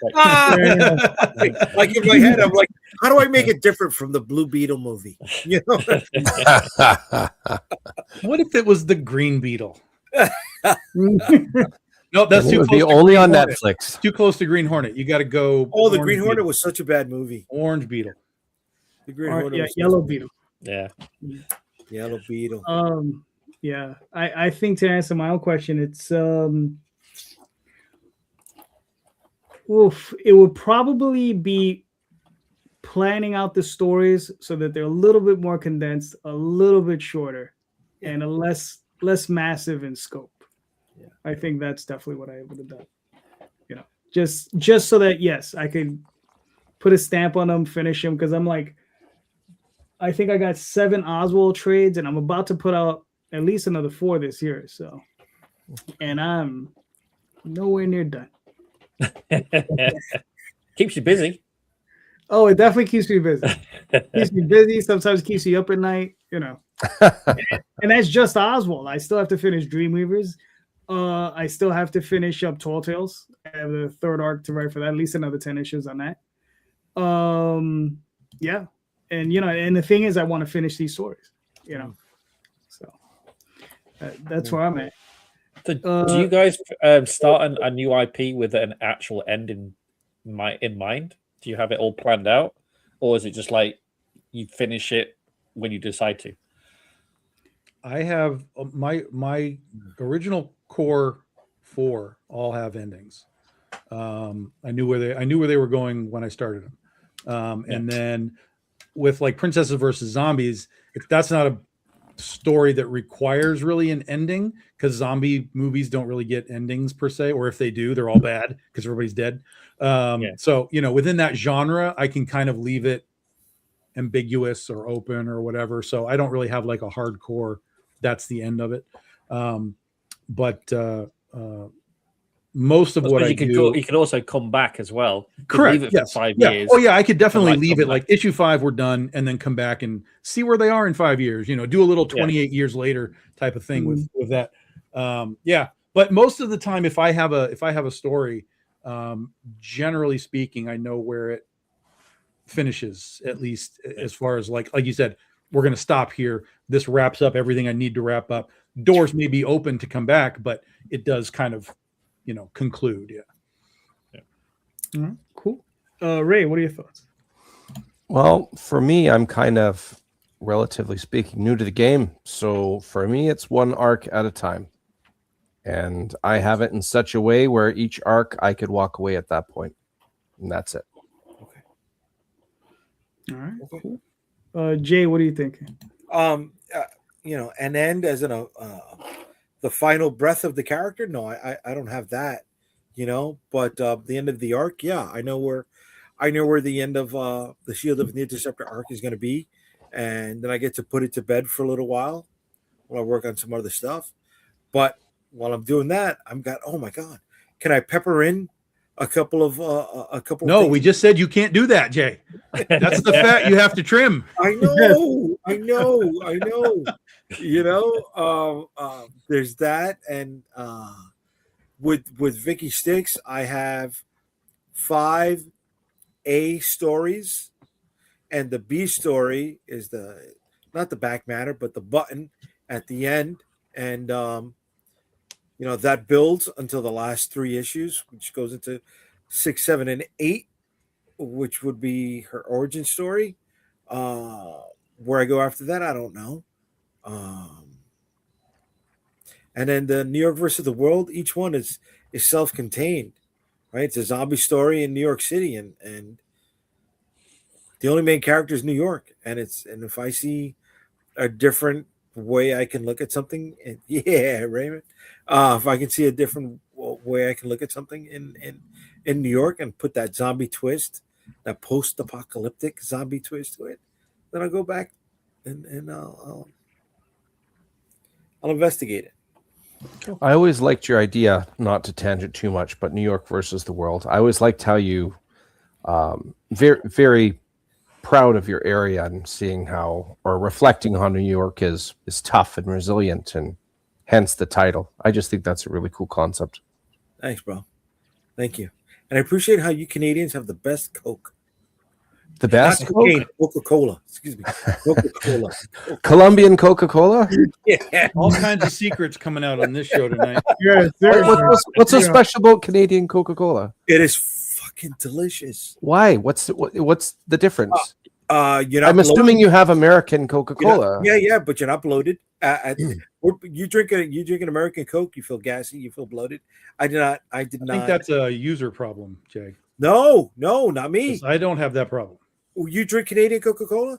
No, you just said drinking American Coca-Cola, you get bloated. I don't get bloated. Wait till you drink Canadian Coca-Cola. Is it the same as Mexican, where you have real sugar?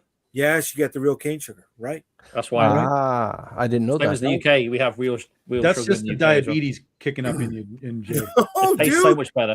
but that's the American. I know you're making fun of it, but bro, that's the thing, man. There's so many things that are taken out of the natural process in American foods, right? Yeah, that Canadian and UK don't have that. Like, so I told a buddy of mine, and he's like, he brought his wife over, who's from Canada. I call it that. Go for it. Canada. And she's like, you think the Coca-Cola is good? You should try our Oreos. I said, what? She goes, I can't eat your Oreo cookies. I spit it out. Right? But Tom, I don't know if you noticed this. Calderon, I don't know if you noticed this. Chips Ahoy, when we were kids, Thousand had chips, chocolate delicious. chips in it.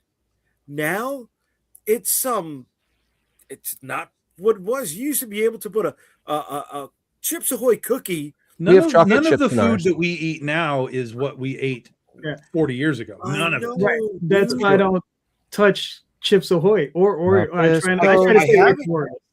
But even just regular food, even just like eating chicken or meat or whatever, they pump that stuff full of all kinds of crap. Do you guys have Smarties or M&Ms? I can't remember. We've got both here. We got both. You can get both, but M&Ms is the prime. M&Ms is the American one. Smarties I like just because it's like a lighter chocolate, but M&Ms is like a good dark chocolate kind of thing. Oh, wait a second. Relatively speaking. Our Smarties they don't have Smarties like chocolates in the US. No. Their Smarties are like this shitty candy. It's just Oh, it's different. Yeah. Interesting. That's cool. Yeah. Smarties looks like a little bottle cap, a sugar bottle cap. They don't have Mars bars. They don't have double Mars bars. deckers. Those are They so don't good. have crunches. Oh, we used to. They suck. Yeah. The chocolate tastes like vomit. Really? Yeah. Huh. Compared to like European chocolate, American chocolate, they did a blind test like a couple of years There's a ago couple on where YouTube. they had Belgian, they had American. The only one the only Americans liked was their own because it reminded them of childhood. Everyone else said it tasted like vomit. Really? Yeah. And it's funny because the cacao is, it's Edible chalk. Interesting. So, Smarties in Canada is amazing. I'm a really? big Smarties fan. See, so I Only never had Smarties a have the answer. Smarties. Look at that. There you go. Jay, there's your next road trip. Yeah. Smarties. Well, So you're in New York, so where you go through like Niagara Falls, probably? That would be your So we did easiest way to go. Ontario. We did oh shit! Fuck it. Ontario was a better Atlantic City than Atlantic City. Look, I'm a sucker for commercialism. I'm not going to say I'm not. I am. I'm a mark. Tom likes to say. I know I am a mark. I'm a mark. Okay, no problem with commercialism as long as it's done right. Okay. It's weird to me that Atlantic City is a dump. Oh my god, it's a mega fucking dump, bro. It's It's getting worse. It keeps getting bizarre. worse, man. Yeah. I've been in at least 10 years, but yeah, it was a dump the last time I was So there. when we were on the Canadian side of Niagara, I was like, this is fucking Atlantic City.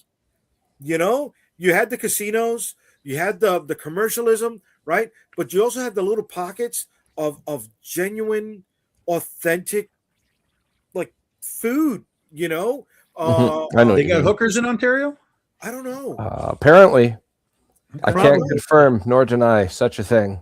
Apparently. No comment. I was gonna say, 'cause we could just talk about Vegas, but if there's no hooker, I just wasn't sure if there were like Canadian hookers, if that was a thing. Bro, sidewalks were clean.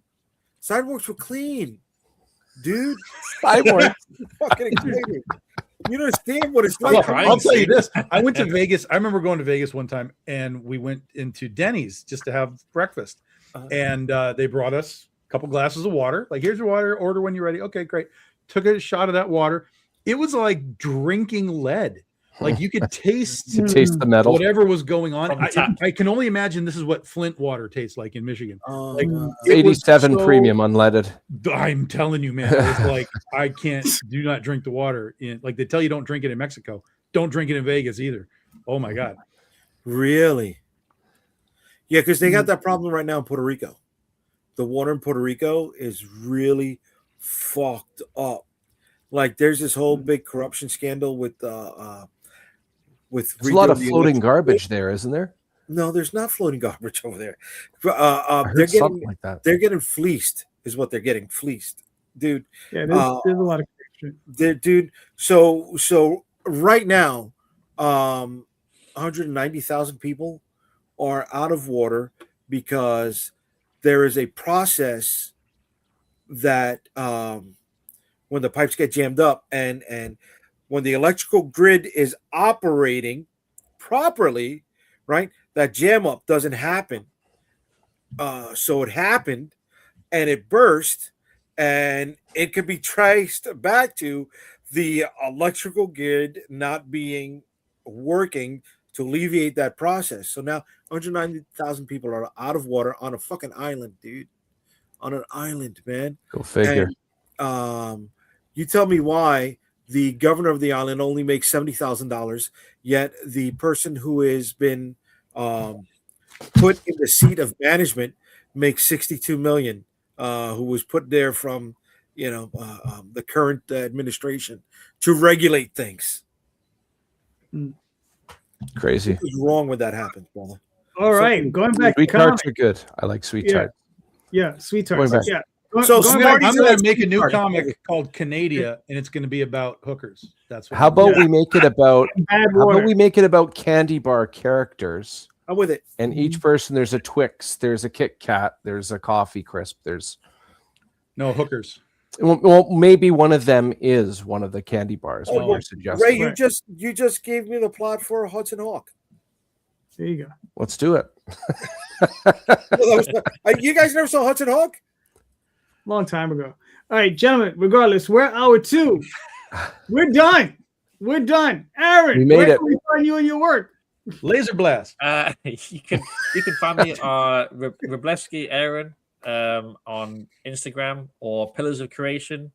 Put that in. You get the pre-launch is live, so please follow. All right, cool. Ray, where can they find you and your work, sir?